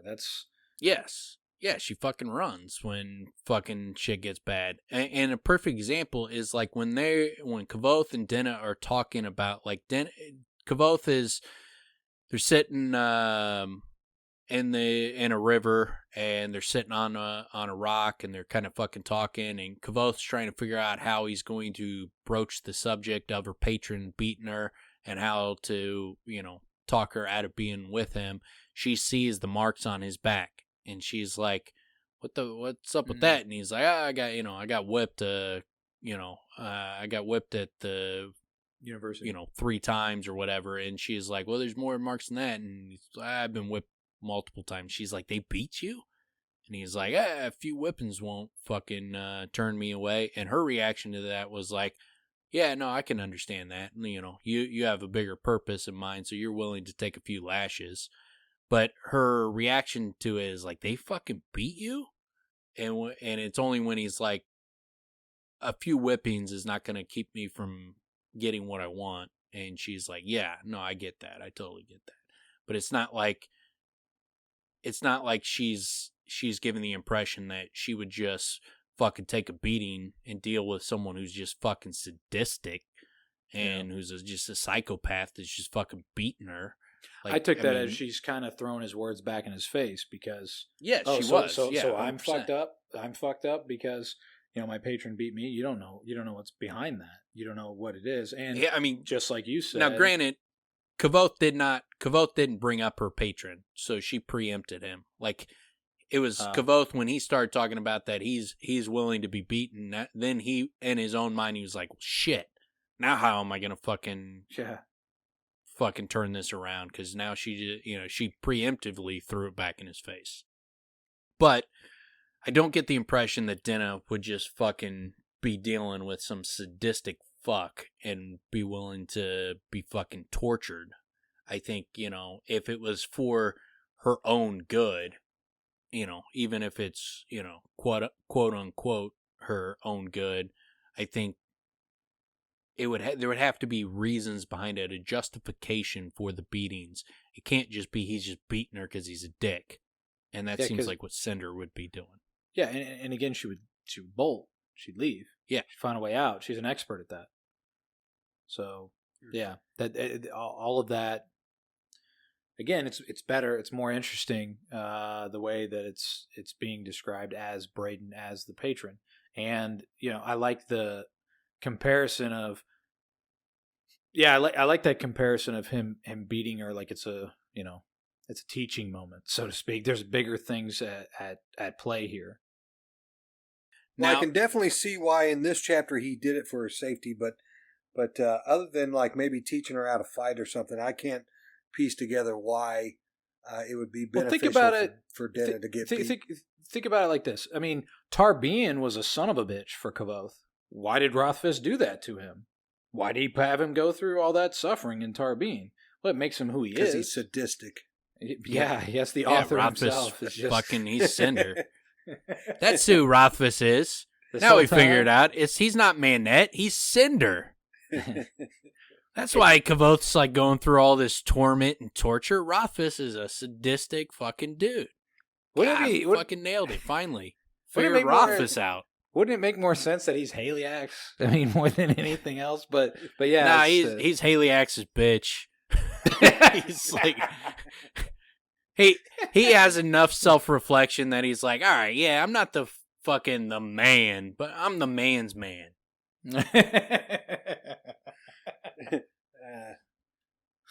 That's pretty funny. But if Braden is like fucking beating her for her own good, that's one of the other things. Like, why would be Braden doing this if he's not working for the Chandrian? Maybe he's a mirror. For the greater good. He's beating her for the greater good. He's doing all these things for the greater good. He's spying on the Mothan farm, but not intervening for the greater good. There's some fucking grander purpose that we're not privy to yet. It seems like there could be a few things there where he's playing these things out to lure Kavoth down this path. Perhaps he's training Denna to become a bigger piece of what's going to happen. Perhaps this is... Yeah, and along that line of him training her is Denna, it appears that she's learning, a magic with Yilish knots. Mm-hmm. And she learns that before he brings her to Severin. And what happens in Severin? We find the lackless box, which when Kavoth feels the lackless box, he feels like Yilish knots. He's like, it feels like, you guys know what I'm talking about. Yeah, when he's feeling the lackless box. Yeah. Like, it feels like there's great. Look, There's it's a super big coincidence that she's, learning shit about Yillish knots, tying it in her hair. She learns it in Yill, and then the next thing she's in Severin right before Melwyn brings the Lackless box, and the Lackless box has something to do with Yillish knots. Seems like a pretty big fucking coincidence that Denna would learn about Yillish knots, and then her patron would bring her to Severin right before the mayor marries Melwyn Lackless, and Melwyn Lackless brings the Lackless box with her. And it's super subtly imprinted, right? Like Melwyn does she even know there's texture to it? Or no, is it just Kavoth's? Yeah, she doesn't even feel it. Yeah, neither. Like her and the mayor, even after he points it out, she's like, I think maybe I can feel something, and the mayor couldn't feel anything. It's those beautiful hands, man. It's yeah. Kavoth's got them fucking fine ass hands, man. He's got the Ray sexy ass, the Ray McKigney fucking the Ray McKigney hands, Charlie's uncle's lawyer hands.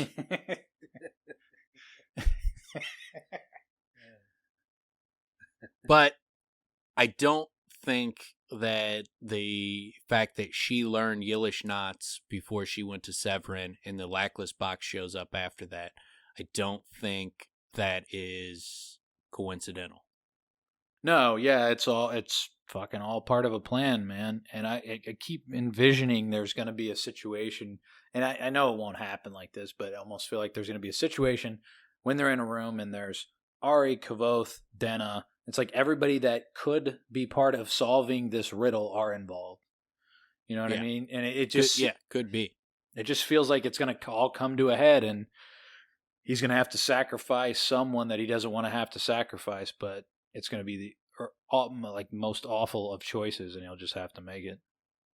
And Kavoth dips out before Melwyn and the mayor get married, so Denna could have, in that time when he's with Tempe in the woods, and then with Tempe and fucking Martin, whatever the spot was. I guess no. He when he was with Fleury and the Cathay says she's already dipped out of Severin, but it could be that Melwyn was already there, so it could be that he snuck her in, fucking to feel the box and to open it or learn what was in it, and she had some kind of role in with the Lackless box already that Kavoth just doesn't know about.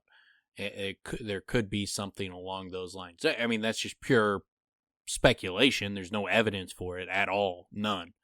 But it could be like there's got to be something with her with the Yillish knots. I was gonna say, how else do we that hear plays about a role is the fucking Lackless box, and the only time she was around the Lackless box is when fucking Kavoth is fucking dipped out of Severin. So it would not surprise me that during that time he's out of Severin and she's there, that her patron snuck her in to fucking open the Lackless box. Now I forget, what's the circumstance.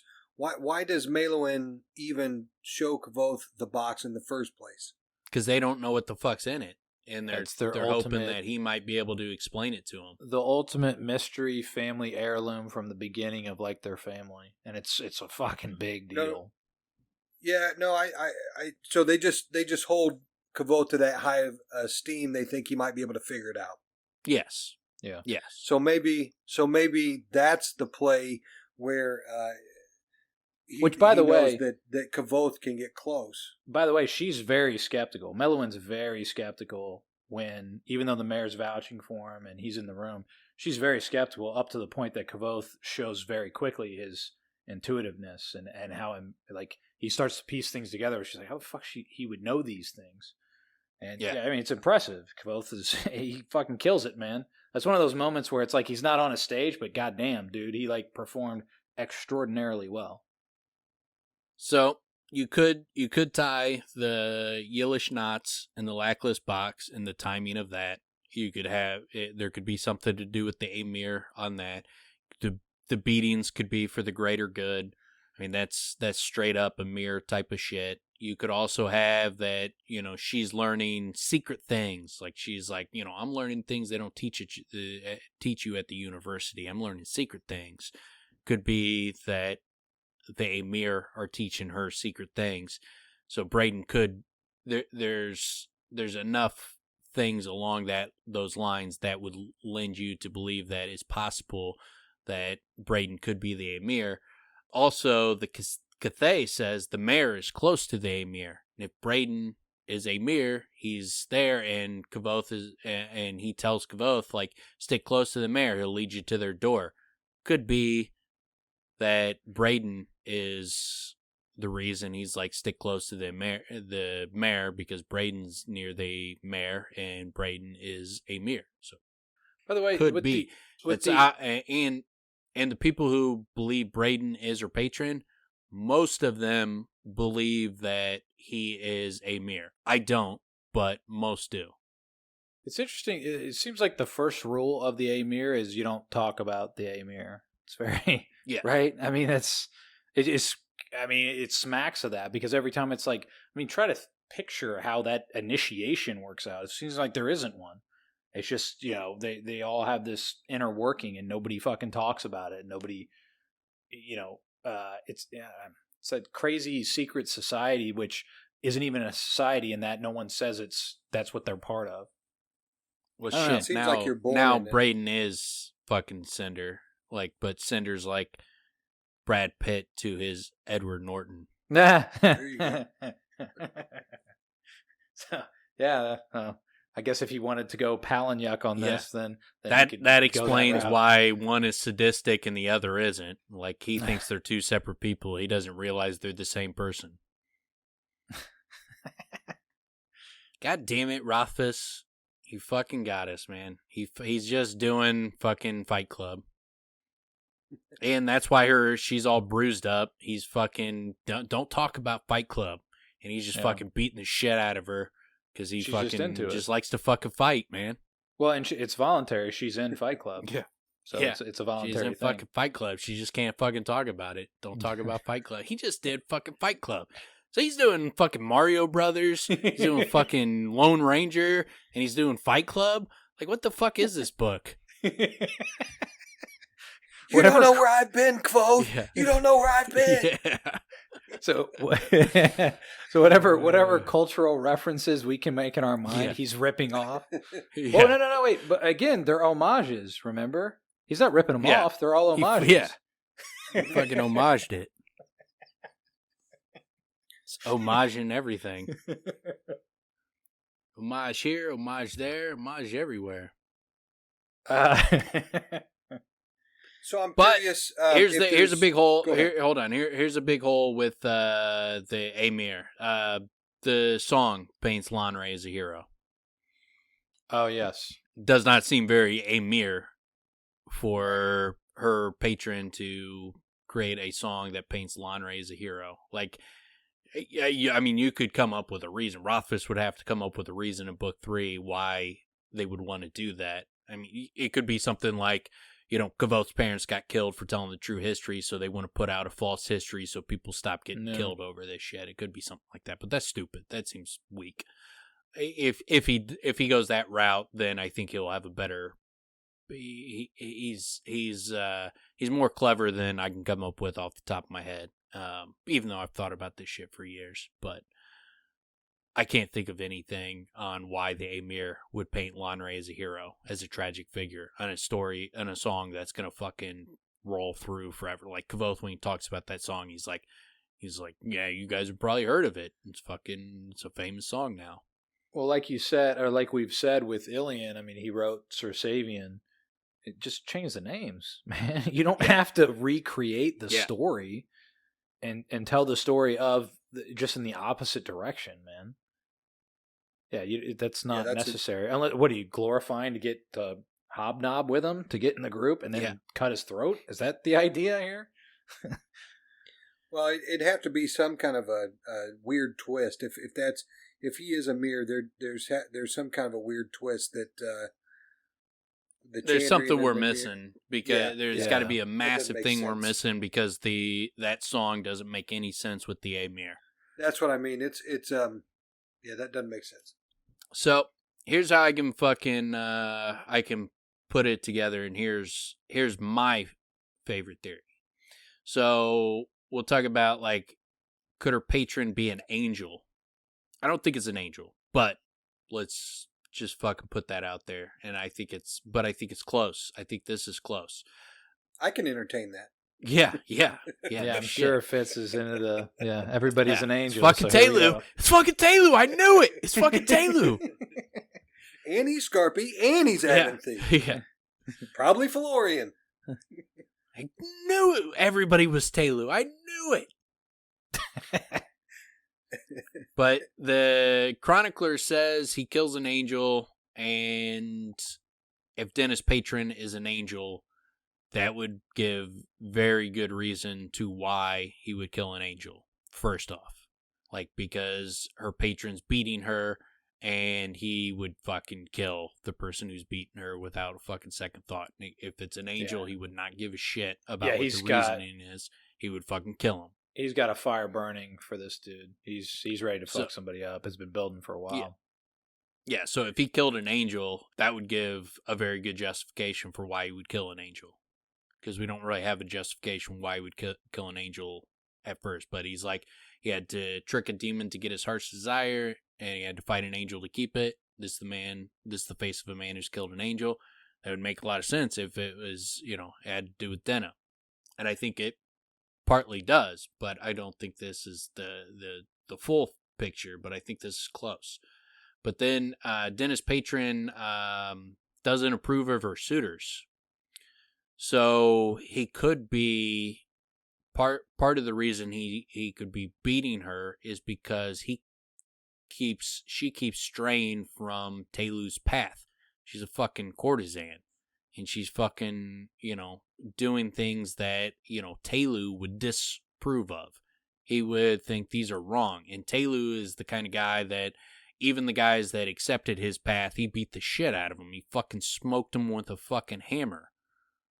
And then he embraced them. So when the Cathay is like, he beats her and, he pushes her as far as he can until she runs away, and then he has to go and bring her back. That, is somewhat similar to Telu fucking beating his followers and then embracing them. Didn't Telu forgive Minda's neighbor who was a prostitute? Or cheat on her husband or something? Yeah, but he fucking smokes him with a hammer. Yeah, I guess that's true. It's not like he just like, oh, you're forgiven. Nah, fucking does the cross and then lets him fucking go. Like, he fucking smacks him with a fucking sledgehammer. So, like, they don't get off scot-free. So, like, Denna doing her thing, not getting off scot-free, like, that would make perfect sense. It would also make sense that that's what's pissing him off, that she's doing fucking these things that, she's stealing, she's fucking, skipping out on shit, she's doing bad shit. It would make sense that an angel, Telu, or someone like that would fucking disapprove of her behavior. And that's what they do. They judge, so they would be judging her. Yeah. Yeah. Not, maybe not fucking, it's not going to kill her, but he's judging her for doing bad shit. So that would fit. And then it could be, that the reason the Cathay paints the picture the way he paints it is because he wants to send Kavoth after an angel. So part of what the Cathay did was to send Kavoth down a path where he would kill an angel. Kavoth, that's what we're led to believe, that he kills an angel, and it could be that that the Cathay was trying to set Kavoth down a path where he would kill an angel by telling him that, oh, he beats her. She's fucking laying on the ground, blacking out, fucking thinking about you. This dude's fucking sadistic, and it was an angel. So it could be that. Hey, Dan, also, do you have off the top of your head or written down there, what's the Cathay say about the mayor leading Kavoth to the doors of, is it the Chandrian? Emir. The Emir. He says, that's what I was saying just a little bit ago. He was like, stick by the Emir, he'll lead you to their door. Stick by the mayor. Stick by the mayor, he'll lead you to their door. Stick by the mayor, he'll lead you to the doors of the Emir. Yes. Okay. Yeah, not about the angels. But it could be that, the Cathay was, the reason he tells him, like, paints a picture of her patron just beating her ruthlessly is that he's sicking Kavoth on an angel because he fucking wants to send Kavoth down the worst path. Then we got Master Ash. That's the name he gave him. Telu and Incanus burned to ash. Talons wear ash and gray colored robes. That would fit perfectly with the ash. Then we have,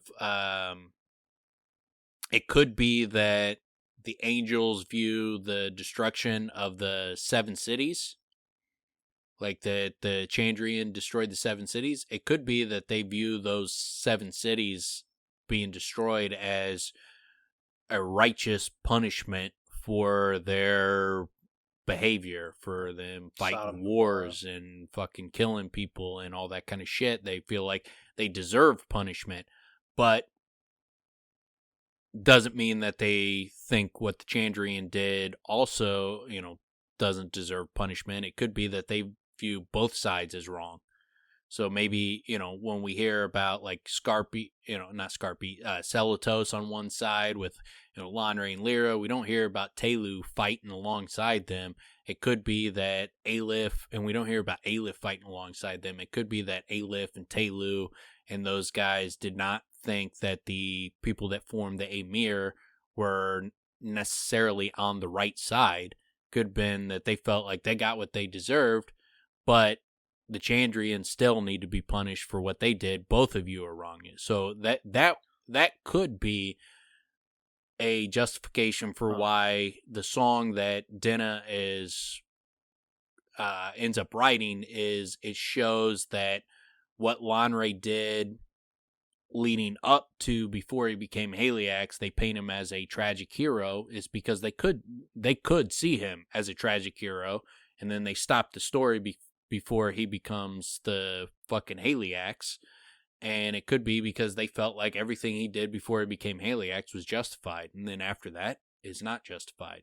When you talked about what Aleph, Aleph, just quickly, maybe Aleph considers both of them, both sides. Maybe both sides are Aleph's tools to balance things, good and bad. So maybe it's not. Maybe the Chandrian had the same experience that the Amir did.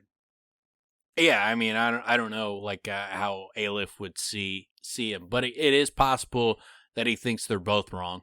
No, what I was going to say about in terms of Braden being an angel and that righteous path that you're talking about, you mentioned that quote of Braden explaining the beautiful game to Kavoth, and at one point has a beatific smile on his face. That's like saintly. I don't know. I can't look it up right now, but it's something in that regard. So that hints at that. It also does hint to the effect of, he beats Denna and he beats Kavoth ruthlessly there. But again, if it's part of a higher purpose, so does Telu. He's beating people with a fucking sledgehammer, but he's doing it to awaken them, and he's doing it to wash away their sins. I mean, basically, right? To wash them clean, and then giving them a choice after the fact, right? I mean, it's after. Yeah. So then they take that choice, and some take the righteous path, which would be his angels, right? Or his fellow angels, while others become either Chandrian or Amir.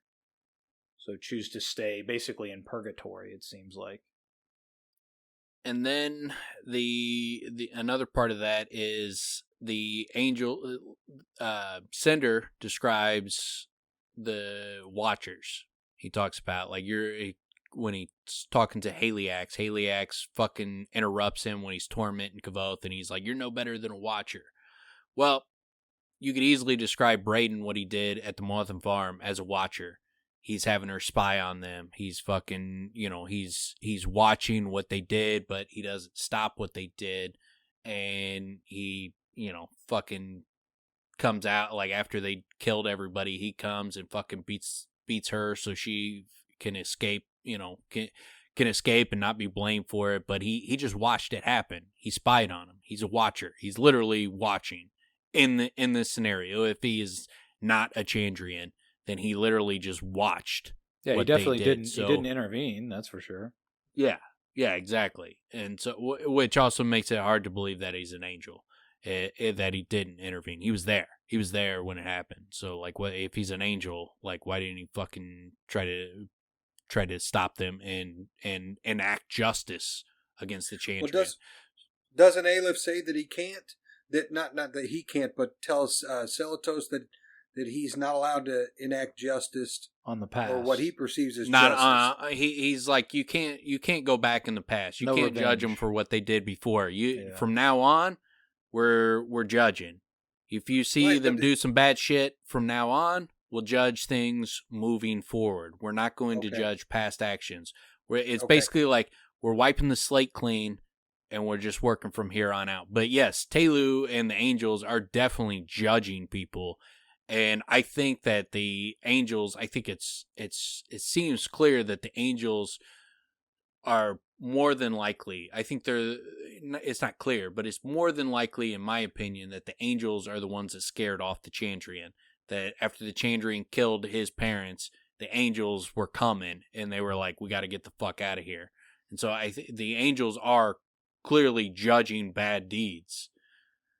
So it's not like that they don't judge. They definitely judge. And so, like, if an angel was watching them just massacre a fucking family, it doesn't make sense if he doesn't step in. Yeah, that's so I think that's the biggest clue that he's not an angel is the fact that he was there when it happened, he saw it happen, and he didn't do shit about it. Well, just to point out, I mean, but judging and intervening could be two different things. It does seem like they intervened with Kavoth and his family getting murdered, right? Because that intervention that they left, they dissipated into sand and fucking got the fuck out of there as the angels seem to be showing up. So what you're saying there, if Braden is an angel, he's there. He's present with Denna, beating the shit out of her in the woods while he could be intervening. Yeah, it's not like he got there after the fact. He was there before they all got murdered. So, like, why the fuck would he just sit there and watch it happen if he's an angel? That makes no sense. So, like, to me, that rules out he can't be an angel, because why wouldn't he fucking stepped in and did something? But I think there's a better answer than he's an angel. Well, it could be but I think that rules that out. Could be the Greg Allman song just plays, I'm no angel. Right? Yeah. Yeah, see, that's proof he's no angel. I would have sang that song is just. But he's like the best blues singer, or one of the best blues singers. But yeah, I don't know. Continue. It's good shit. Another part too that could lend credence to it being an angel is when he fights Cinder and he fights them against the bandits, and he shot the arrow against the tree, and he's in a desperate situation where he thinks he's going to die. Like, he thinks he's going to fucking die of hypothermia, and he doesn't understand how that lightning fucking came down and killed all those people. He's like, he's just throwing out a fucking shot in the dark and just hoping. But what's also going on is Martin is praying to Telu. He's fucking begging for fucking help from the angels. It could be that an angel fucking saved him yet again. Like, he saved, like, like, I posit that he saved him from the Chandrian, that I posit that he saved him from the Snowmound. It could be that an angel saved him yet again that scenario, and the lightning is the angel did it. I was going to say, there's bright light in both circumstances. God damn, dude. That scene's so great, where Martin just keeps praying Cinder and praying. walks off. Like, I think, I don't remember if Cinder, like, looks up or anything, but Cinder, before he shoots that arrow into the tree and the lightning comes, Cinder walks off into his tent. Yeah, he disappears off the scene. That's for sure. Angel's here. Fucking time to dip out. So Braden, if it's Braden and Braden's an angel, Braden's, nearby when this shit happens. It could be that Braden fucking stepped in and intervened to save Kavoth. So that could, that gives you, that's a possible situation that Braden could be an angel and that Braden saved him. Now, here's the problem. Like, one, I brought up the Moth and Farm shit makes no sense, but also everybody can see fucking Braden. Like, and the way they describe angels is that only the most powerful can see them, and only through great difficulty and great peril. And like the idea that you would the only other the out for that is that Telu was born a human through Imperial Poontang. Is you like so Braden is like the child a virgin he's fucking like the next child Telu? like get the fuck out of here, man. That's fucking whack. Like I mean, Well, you're just fucking just smashing that in. Well, I was gonna say, I remember you really liked the idea that we can see angels. You were enjoying that Yeah. theory a lot. Yes, you were really into yes. that. Yes, because it doesn't contradict fucking Scarpy at all. So there's a few things here that suggest to me that perhaps, and again, this is trying to smash it in, that Braden is perhaps like a different type of angel, like or maybe he fits into some other category of. I don't know. It's very close though. Like this is what I'm saying. Like I think it's very close. I don't think he's an angel, but I think that is very close. The angel theory makes more sense than the Amir and Chandrian to me, based on everything else we see. But here's where seems what like there's I holes think in all is of going them. on. Yeah. Yes, and here's the one I think doesn't have a hole. Is Master Ash is Braden, and he's a Mender or Watcher or both, but he's not an angel. He is like Warren, like when Telu hits the first guy with the hammer, he's like, I name you Warren, Forger of the Path. And I think of him as like a Mender, a believer in like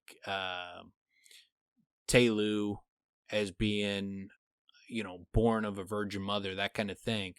But I think he's working for the angels is what I think it ultimately comes down to, or he's helping them, or he's Machiavelli, that he's got a bigger purpose. But I think that there's aspects of him that he could be working for the angels, he could be working for the Chandrian, he could be playing all of them. But I think that it's more likely that he's either a Mender, a Watcher, or a Machiavellian, that he's fucking playing all of them.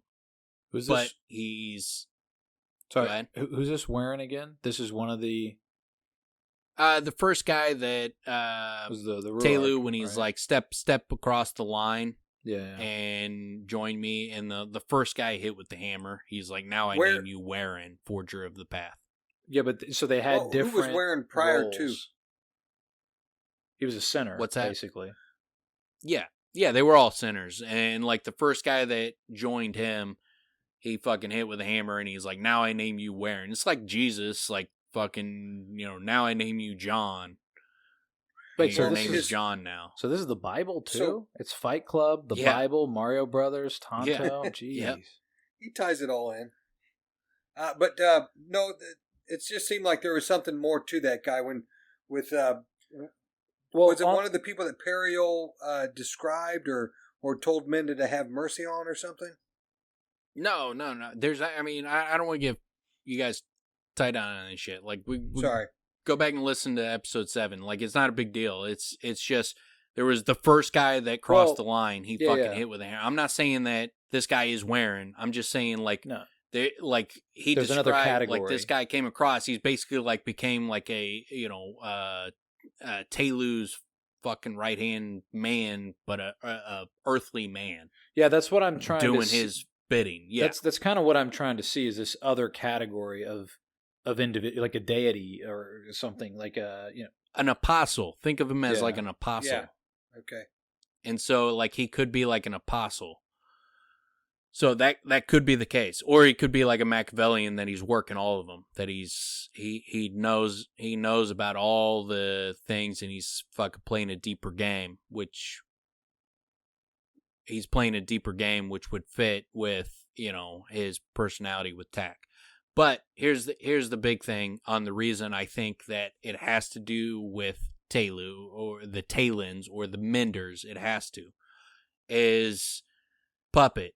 When Kavoth goes and sees Puppet, he shows Kavoth a marionette that looks like Kavoth, and he's like, look at this. What do you see? And Kavoth looks at it. And he's like, you looked too deep and you missed it. And then he puts the marionette and sets it where it's watching the puppet show that he's doing. And the puppet show that he does is this. It's broken up into parts. I just cut out all the in between, and I just left what the puppet show was. So she approached the Talon and held out a hand as if trying to give him something. No, she was asking him a question. The Talon turned his back on her. She laid a timid hand on his arm. He took a haughty step away. The Talon suddenly turned on the girl, trembling with rage, and menaced her with a book. She took a startled step backward and stumbled to her knees. The Talon struck the girl with the book, once, twice, driving her to the ground, where she lay terribly still. The Talon brought his hands together and turned away from the crumpled woman. It took a stately step or two away and bowed its head as if praying. The Talon at its feet stood and started to dance and caper about.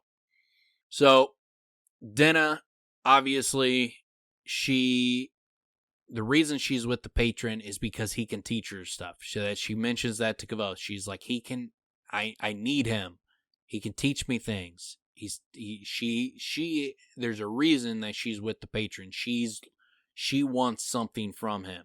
That fits with her asking him a question, and then she lays a timid hand on his arm. He took a haughty step away, and then he fucking starts beating her. He starts beating her with the book, and then he struck the girl with the book once, twice, driving her to the ground where she lay terribly still. The Talon brought his hands together and turned away from the crumpled woman. The crumpled woman, like the Cathay talks about Denna laying, about to black out after a fucking beating. Yeah. And then it took a stately step away or two and bowed his head as if praying. The Talon at his feet stood and started to dance and caper about. Like the dancing, the stately steps, like all this stuff. Yeah. Like if that is not fucking talking about Denna and her patron, then what the fuck possible else? There's no way that's not about Denna and her patron. It's exactly about them. The way it's described too is as if the beating it is not emotional. It seems like it's of duty. It's punishment. But it's like necessary is what it sounds like. He's not being just punishment about it. Yeah. Yeah, that's interesting. So Kavoth. Well, hold on. So the watcher that was watching the marionette show, the marionette that's watching what's happening, that was insinuated to be Kavoth. Yeah, he made a marionette out of Kavoth, but he's like, you're looking too deep and you're not seeing. Yeah. And then he showed Kavoth watching this, Talon priest beating the shit out of a girl, and he's not seeing that it's Denna's patron beating the shit out of her. Well, that's what he's implying. So that, I mean, if he's a Talon priest, well, that's interesting, because doesn't this sort of there seems to be signs here towards Scarpy. And by the way, that's also something that popped up in my mind originally with the white hair, but obviously doesn't seem like there's a whole lot. His colors are ashen gray. Braden's colors are ashen gray, same as the Talons. Talons wear ashen gray robes. So it could be in like the Menders. They're obviously the Talons would describe the Menders as pagans. So that's why I think it could be that he's a Mender, not necessarily a priest, but it could be that he's a Mender. He's a follower of Telu as the son of Periel. So it could be that he's a believer in the Mender religion, and he's takes it seriously, and so he beats her about for the shit she does, but also he's playing a bigger game. Like he has a purpose for her. Like there's something to do with the Yillish knots, and he wants her to get into the lackless box, and he wants her something to do with her about the 4-plate door or the lackless door or the doors of stone. Like he's got some kind of bigger picture for her, but it seems to be that he has something to do. There's got to be something to do with him and the religion of the world, because Puppet's story mirrors Denna's relationship with her patron too closely for that to be nothing. And so that's why I think that I think it can't be Cinder. Not can't be Cinder. That's the reason I think it's not Cinder, is because a Puppet's show, the only theory that would fit everything together is he's not an angel, he's not Amir, he's not Chandrian, he's not Cinder. It's Braden, and he has something to do with the religions, the Talons or the Menders, and that would also fit in with Cinder's disgust about Watchers. Like, he's not an angel, he can't fucking do shit to them, but he's watching them, he's spying on them, he's trying to figure out, he's playing this deeper game. He's like, he's like Braden's a perfect description of a Watcher. Yeah, especially with the way he describes the game. Yeah. He's a perfect description, and Cinder having disgust for a Watcher, that would make perfect sense. It just ties in, so, and there, like, it doesn't like give you every answer of where it's gonna go, what exactly he's trying to do, what game he's playing at. But if Brendan's her patron and he is, a mender, or there's some kind of aspect of that would tie in Puppet's story. It would tie in like what he's doing to her.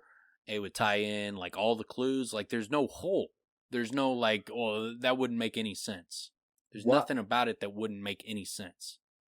I wonder what the utility or the use, or why he would be motivated to be pushing Kvothe or Denna in the direction of getting the Lackless box opened, or the Doors of Stone open, because it seems like those are holding back evil.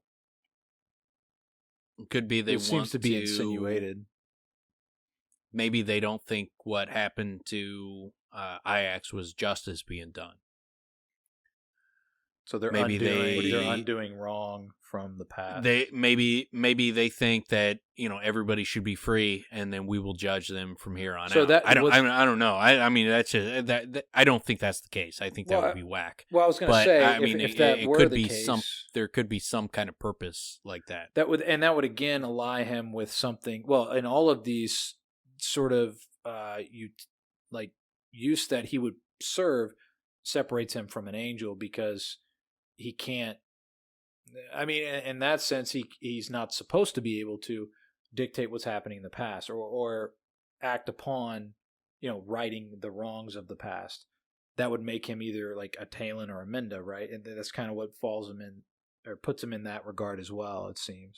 And also, if he's working, with the angels, or the angels are kind of overseeing him, or there's some kind of aspect of that. Like, it could be that he sends Denna into, because he's teaching her Yillish knots, and it could be that he sends her into Feyreaniel, and Kvothe has to go into Feyreaniel to save her and Ari. And when they talk about like, I've rescued princesses, it doesn't say princess, it says I've rescued princesses back from Barrow Kings. It could be that he rescued Denna and Ari back from the Barrow King. Mm-hmm. So it could be that he sends her into Feyreaniel with her, her ability at Yillish knots for a purpose, and Kvothe goes in there and saves her. And that could also be that I had to trick a demon to get my heart's desire. Maybe he has to trick the Barrow King to get Denna. And then when he brings her out, an angel tries to take her back from him, and he fucking kills that angel for trying to take Denna back. Like, you could come up with, I mean, I'm not, obviously, I'm not writing it the way Rothfuss is going to write it, but you could come up with, like, just giving you the bare bones. Like, you could come up with a situation where all those things can tie in together. Yeah. Well, and that also suggests that you're poking a hole in the. I think you're poking a hole in the idea that he could be just a normal Machiavellian kind of guy. At the same time, too, with all the evidence that he is doing something that is possibly supernatural in nature. His desire to affect the box, to open the doors in the characters that he's leading in that way. Yeah, but what makes me think also too that he's human is he doesn't just teach her how to do Yillish knots. He takes her to Yale where she can learn it, and he doesn't just tell her the history for Lanre. They go to libraries and they look up books. It seems very human what he's doing with her. So it sounds like he's taking her to point A. It's not like he's just sit with me and I will teach you all these things. It's like, we got to travel here so you can learn this. Then we're going to travel here so you can learn this. That seems like a human. I wonder, are they dipping in and out of the Fae together? Right? We kind of talked about that, especially if, she's underneath him with the Jack in the Box franchises, and that makes total sense. But also that but seems why wouldn't he have why wouldn't he have took her and dipped out through that at the farm, the doors when they're at the Mothman farm? Like, why instead of beating her? Because Kavoth had to pick her up. Apparently, he had to show up and be the savior in the knight in shining armor. Or that somebody would be looking for, there'd be a price on her head. They'd automatically, if she dipped out right then and her body wasn't found, they'd automatically. Well, who would have known? Think that she did. They're all dead. I think all the witnesses are dead. Could be. Man. I don't know. Yeah, but I don't know. Like, if she had gone into town first, it could have been that she went straight to the farm and no one else knew about her before that. But I don't know. She signed the guest book. You say? Love you guys. You're such a cute couple. He signed the guest book, or Dennis signed the guest book, so they know she's there. But by the way, you just said something. Never signed the guest book. You just said something that I think is definitely worth acknowledging. You're insinuating that Denna has royal blood when you're saying good two princesses. It's interesting to pull that out. Or the story could be twisting things up where Ari's got royal blood, but Denna doesn't. But then they're talking about he rescued princesses. It's similar to like he rescued those two girls, and there's stories about him like rescuing fucking princesses or maidens or shit like that. And like the stories are very fanciful. Kavoth, so it could be that they're turning Ari and Denna into princesses, and they're not exactly princesses. Kavoth is Luke Skywalker. Denna is Leia. Oh, that's disappointing. And they're brother and sister. They don't kiss. Not a huge. They haven't kissed yet. You're not a huge Leia fan?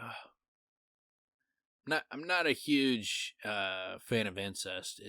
I think it's something to frown on. I know like that's your ideal love story, but it's definitely not mine. Hold on. Denna and Kavoth have not had sexual relations, man.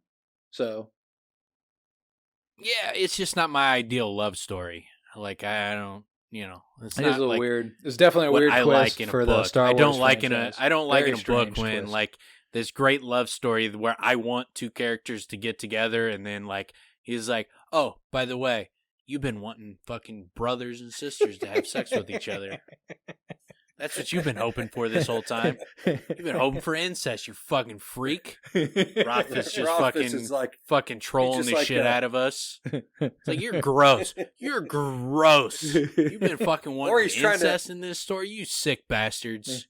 Or maybe he's trying to, show you guys that line of thinking is primitive and it's a perfectly natural kind of thing to do. You grow up with somebody, you fall in love. Yeah, that's the road they're taking us down. That's like the Greyjoys with Theon and his sister, and then the Targaryens. They're all in bed together. The last point I wanted to bring up, I think that that's all the theories, but here's the reason why the people who believe that Cinder is the patron are so certain that it's Cinder.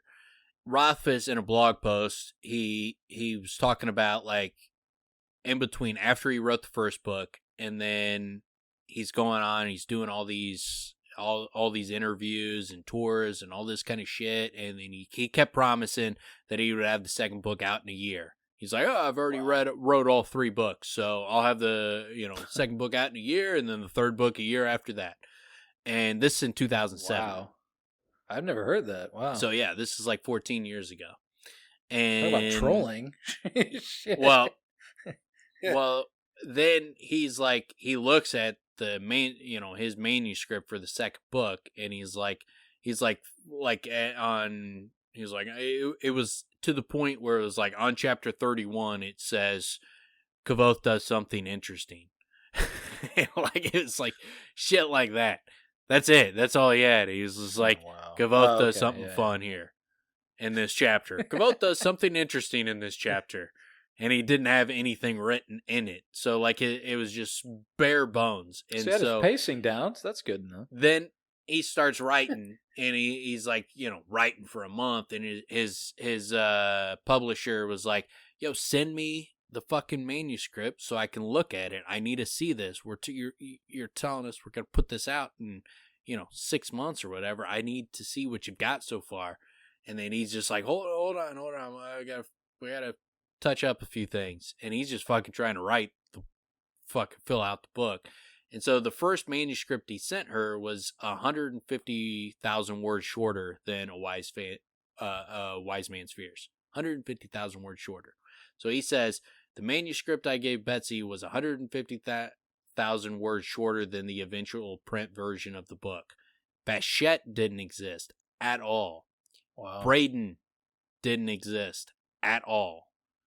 There was no Adim hand talk, no tack, no ring rituals in Severin. There were whole chapters that were nothing more than like I told you. So, Brayton didn't exist at all. That is... in what he had written. In what he had written, yes. But they're like, okay, just to give them their strongest case, they're like, okay, so he wrote all these clues in book one. There's clues in book one before Braden existed. And so, like, they're like, leaning well, on how that. could it be Braden if he had already laid out clues for who a patron is before Braden even existed? Well, the simple response to that is Braden didn't exist, but the patron existed as, a mentor, a watcher, or, the character existed, but just Braden didn't exist. He didn't have him interacting with Kavoth in book 2 in Severin, playing tack and doing the ring rituals and all that kind of shit. The concept existed, it just hadn't been constructed yet. Yeah, he didn't flesh him out. Like he could have had that. He just like he had planned on revealing her patron in book 3, or he had planned on revealing him in book 2 in a different manner, and then he was like, oh shit, and he thought of a really fucking cool way where he created Braden and he created, all those scenarios. But the way they pointed out is they were like, well, let me give you this other part. This is the other aspect on why they think it is certain that it's not Braden. Is one of Patrick Rothfuss's test readers. He said, like, Pat sent me, like, when I was reading the second book, he's like, I feel like I'm being too obvious about who this person's patron is. I was like, dude, I have no fucking idea what you're talking about. And so the fact that he says, I feel like I'm being too obvious about who this person's patron is, this is the way they read it. They think it's obvious that it's Cinder. And they felt like he was like, I feel like I'm being too obvious. I need to invent a whole new character and throw people off the scent. So I'm going to invent Braden, and I'm going to throw all these fucking clues in. But that's not how I read that at all. I don't think he fucking sent this guy the second book to read, and Braden didn't exist, and all those clues didn't exist, and then he just wrote them in after the fact. Like, no, that fucking doesn't make any sense. Why the fuck is he letting this guy read his second book when Braden doesn't exist? All the interactions with Braden don't exist. And then he's just like, oh shit, well, you know what? Hey, I was worried about that. You don't fucking see it. This guy's like, I don't fucking see it. And he's like, well, all right, well, still, I'm going to change it. Now I'm going to add in a bunch of clues that lead to Braden. And that's going to further throw you off the scent of something you weren't even on the scent of to begin with. It doesn't make any fucking sense. If you know what I'm talking about, the way I said that. Couldn't that also be him saying, I feel like it's too obvious, and therefore I'm going to make it someone else? Not, I'm going to make some other character just to throw them off the scent. It could be, I'm going to make it some other character altogether. Right? Yes, 100%. Yeah, you could take it. I don't think that's what he did. Like I said, I think the book was basically, what that guy read. The way that quote reads is like, he's like, I read the book. I saw what it is. It's not like he's like, I saw a extremely rough copy of this book, and Rothfuss was worried about that it was too obvious, but then he changed a bunch of things that made it less obvious. The way that guy says is like, I read this book before anybody else, and I didn't fucking pick it out. That's what it reads like to me. But regardless, even if you want to say, okay, that guy is saying that Rothfuss felt that Cinder was too obvious, so he created Brendan, threw Brendan in to throw people off, and Brendan didn't exist when he wrote the first book, and there's clues for who Cinder is in the first book, so it can't be Brendan. Well, no, that's still not the case. It could still be that Rothfuss decided that, you know what, Cinder's too obvious, I'm going to make it Brendan, and so he created Brendan. It could be that he knew like the basic outline for a character that was going to be her patron, but he didn't have exactly who he was. He didn't have Braden. He had her patron is a mender, a watcher, or that, and then concept, he just didn't. He hadn't fleshed him out yet and built him out. Like, so the idea that it's impossible that it's Braden is utterly absurd to me. Yeah, it's just completely absurd. Like that's like when someone's like, it has to be Cinder, it can't be Braden.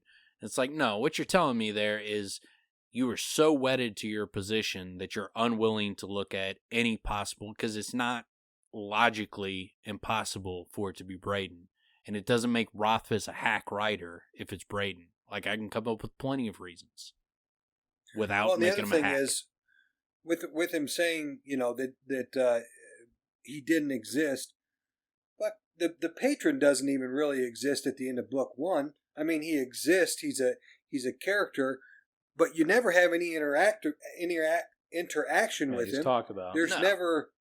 He's a legend. What's that? He's talked about. Yeah. He's a ghost. He doesn't live and breathe in the scenes. No, yeah, I mean, he is exactly. He's not he doesn't at exist. all. He has not boxed himself into a corner at all. Yeah, he left. The bottom line is, it's wide open. Yeah, it's wide open at the end. You can't say anything finite at the end of book two. It could be Cinder. It could be Cinder. It could be Braden. It could be the Chandrian. It could be the Amir. It could be the Angels. It could be someone a Machiavellian. It could be someone working for the Angels. I'll throw something else out too. Nothing is 100%. I think the most likely scenario is that it's Braden, and he's a human, but he's working his own beautiful game. I think that's the most likely scenario. That's my opinion, though. I don't think that is 100% guaranteed, but that's my best guess. I think the one other thing I wanted to point out is Rothfuss is more likely to throw out outlandish red herrings in the public square, not in the books themselves. You see what I'm saying? If he was, that guy that, right. If everybody was like, "Oh, I know who it is," I'm going to throw you a dead fish. That's what I'm saying. Yeah, I would do that personally, just to have fun with people. It's not in the book. But it's I mean, that says a lot that people are dicing up every word from interviews about, what this could be, what that could be, what this could mean, what stage were we at with this. Yeah. But it goes to show how really how great of a writer he is. That we can discuss this for hours and come to no conclusion, but really have solid points and reasoning and deductions I'm- for every path. I'm great. so glad Puppet finally came up. I fucking love that chapter so much, and it's one of those things where talk about. I was going to use it as an example when we talk about Braden. It's like, well, he just barely serves a purpose. Puppet's similar to that, where it's he gets talked about much Puppet more than he's and Braden actually. They were just like, oh, I thought that was cool. Like, dude, no, that's fucking whack. Well, I will say like this, the way, the reason, like, I believe my theory is because it makes what Puppet was showing him with the marionette important, and it makes Braden all his shit important. And like, if Braden's not her patron and Puppet is not showing him Denna being beaten by her patron, then those stories are unimportant unless he's gonna do something after the fact. That's why I don't rule out Cinder. Could be that he makes them important in another way that I just don't understand yet, but I doubt it. I think wondered, it's more likely that I'm seeing it right. I wondered that a lot about Puppet, because, and then for a while I was just like, did he just leave this in because it's so good? Like, because it's written so well and it's so interesting and so fun to read. That's just like, you keep cutting things that aren't essential, and this is something that, without it tying in the way we're talking about, then it's not essential. So it wouldn't need to be in there. It's super fucking awesome, and he gets referred to a lot, but he gets referred to in ways that, again, aren't really essential to the story. It's referential points that we get to use when they're walking somewhere. It's like, oh, look at you. You must be hanging out with Puppet. You're so observational, right? You're watching without, watching too deeply. You're watching on the surface, which is what he's sort of, trying to encourage people to do. I love that chapter. I thought it was so freaking great. And it's one of those scenes, again, where it's like, I know there's more to this. I could sit here for a while and try to look more into it, but I haven't really done that with the books. I've just continuously read through and then kind of picked things together after the fact through what we've been doing. But to me, that's as a you can big, see, big like, century.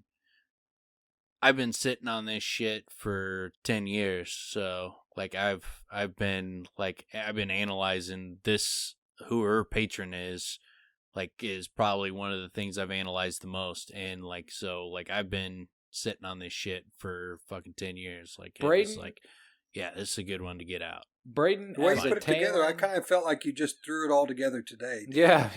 I didn't really get Braden, that from you. Yeah, it's just a beautiful, beautiful game. Braden as a Talon, to me, Braden as the patron, serving as a Talon in the world, serving a larger purpose, to me, is the tightest explanation. That's the one that has the deepest connections, that lend more meat to the connections that Rothfuss is making in the story, and it's better.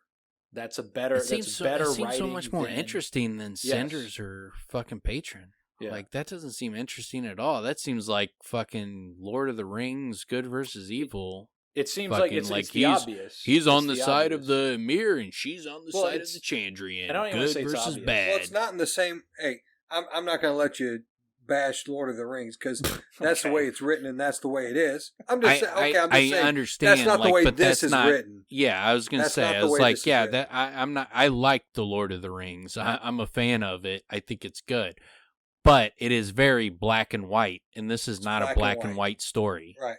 There's a lot of gray. This is a mystery novel, right? There's a lot of gray. Yeah. A lot of charcoal. This is more like a Danielle Steele novel.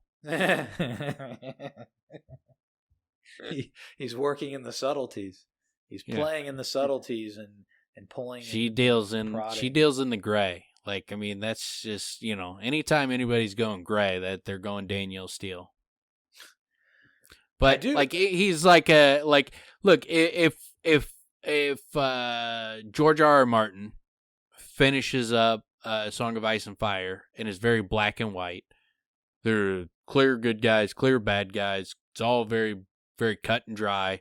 Like, I'll be like, dude, you just ruined your books, because you spent 5 books making it clear that it's not black and white, and you can't go black and white after that. And that's how I feel with Rothfuss. He's clearly made it where it's not black and white. Kvothe does some fucked up shit. He's not a clear white character. He's got, he's a gray character. So is Devi. So there's so much of this book that's not. So is nothing about it is nothing about it is black and white. You cannot. If you end it and it's good versus evil, like you suck. You're a fucking big fucking dick. Well, it'd be like you did this tremendous. You weave this tremendous performance, and then you just fucking did not land the dismount at all. You landed on your fucking ass and just ruined the whole performance. Yeah. And the other thing is, even the good and evil are gray. Like, For instance, when Canis is the one who saves Kvothe, and I don't know, the Telu beating people. There's just so much gray area that especially with the characters that we know.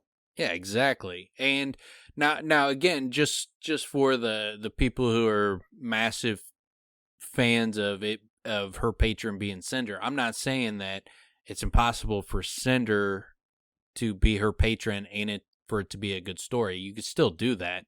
It's just you would have to do a lot of work with Braden, and with puppet stories and shit. Like, you would have to make that work. You'd have to fucking figure out a way to make that work and still, all fit together.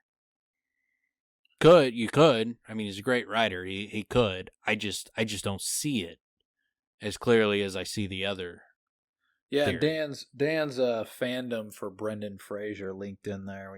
You were calling him Brendan for a while, and Brendan. That's what it was. Yeah, Dan's a huge fan of Brendan Fraser. You picture Braden as Brendan Fraser? Brendan Fraser. Yeah, the one where he's like a football player. He's a Jewish football player, and everybody hates him. Oh yeah, I don't know. Encino Man. School Ties. School Ties. Yeah. I don't know that movie. I know Encino Man. It's a ridiculous movie. Like all of his movies. He's like he's like a great quarterback, and then like they all get mad because he's Jewish, and it's like, that's ridiculous. Why? Yeah, who gives a shit?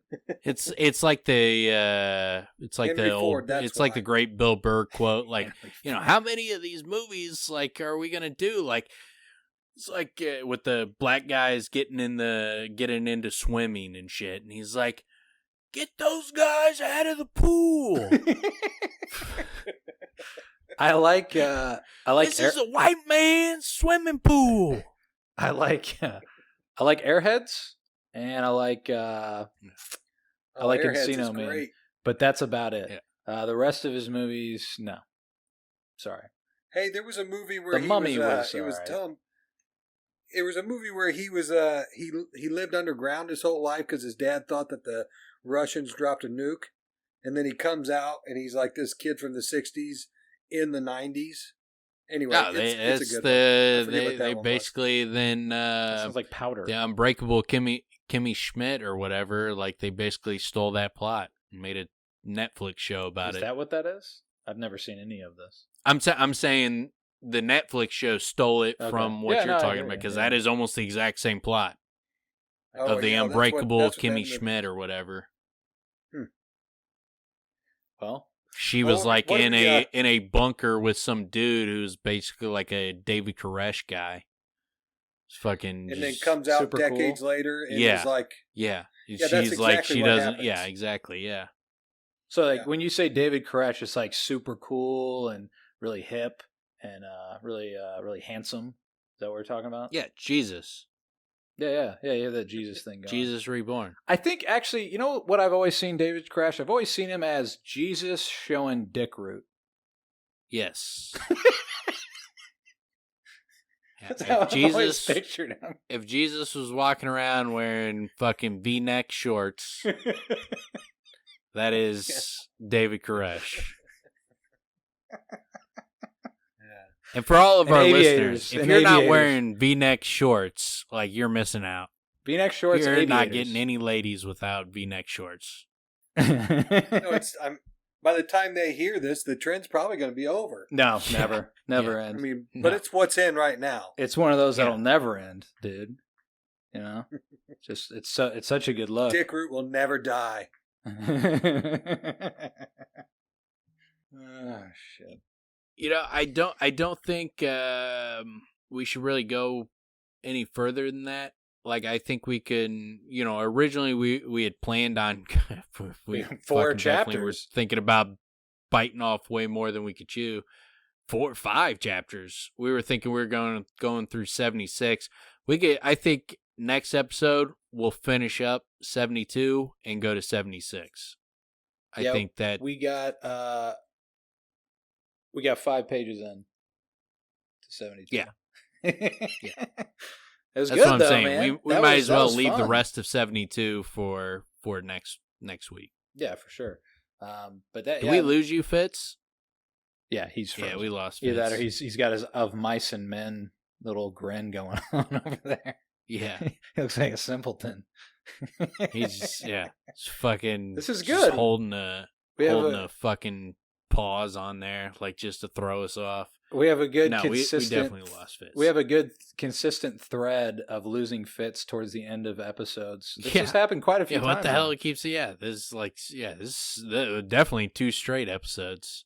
Nice. Lost him at the last 30 seconds of an episode. We talk about failing on the dismount. There you go, Fitz. Yeah. So that'll be called doing. I pulled a Fitz. Oh man, that dude's always pulling Fitzes.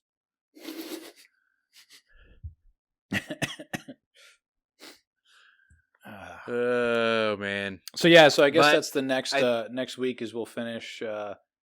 We'll finish 72, and then we'll probably go through to 76. So we'll get to pegs,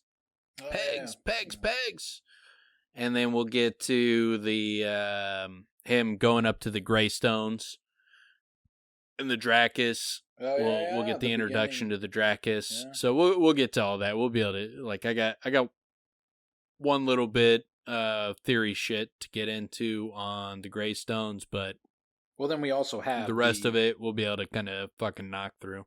We also have the reality of what happens at the Mothin Farm, right? I mean, we haven't actually dealt with that. Yeah, we haven't. So, we haven't dealt with the Chandrian, so we'll knock that out as well. We'll discuss that, but yeah, instead of turning this into a 8-hour episode, we'll fucking. This is probably gonna be our longest episode, though. Yeah, I'm guessing, but I think it was good. Like, especially if someone's not heard who her dentist patron is, which is obviously a huge mystery. Yeah. I think they got a good amount of information on it. No, that's great, man. I've read these books a number of times, and I definitely didn't have all this compiled together in that way.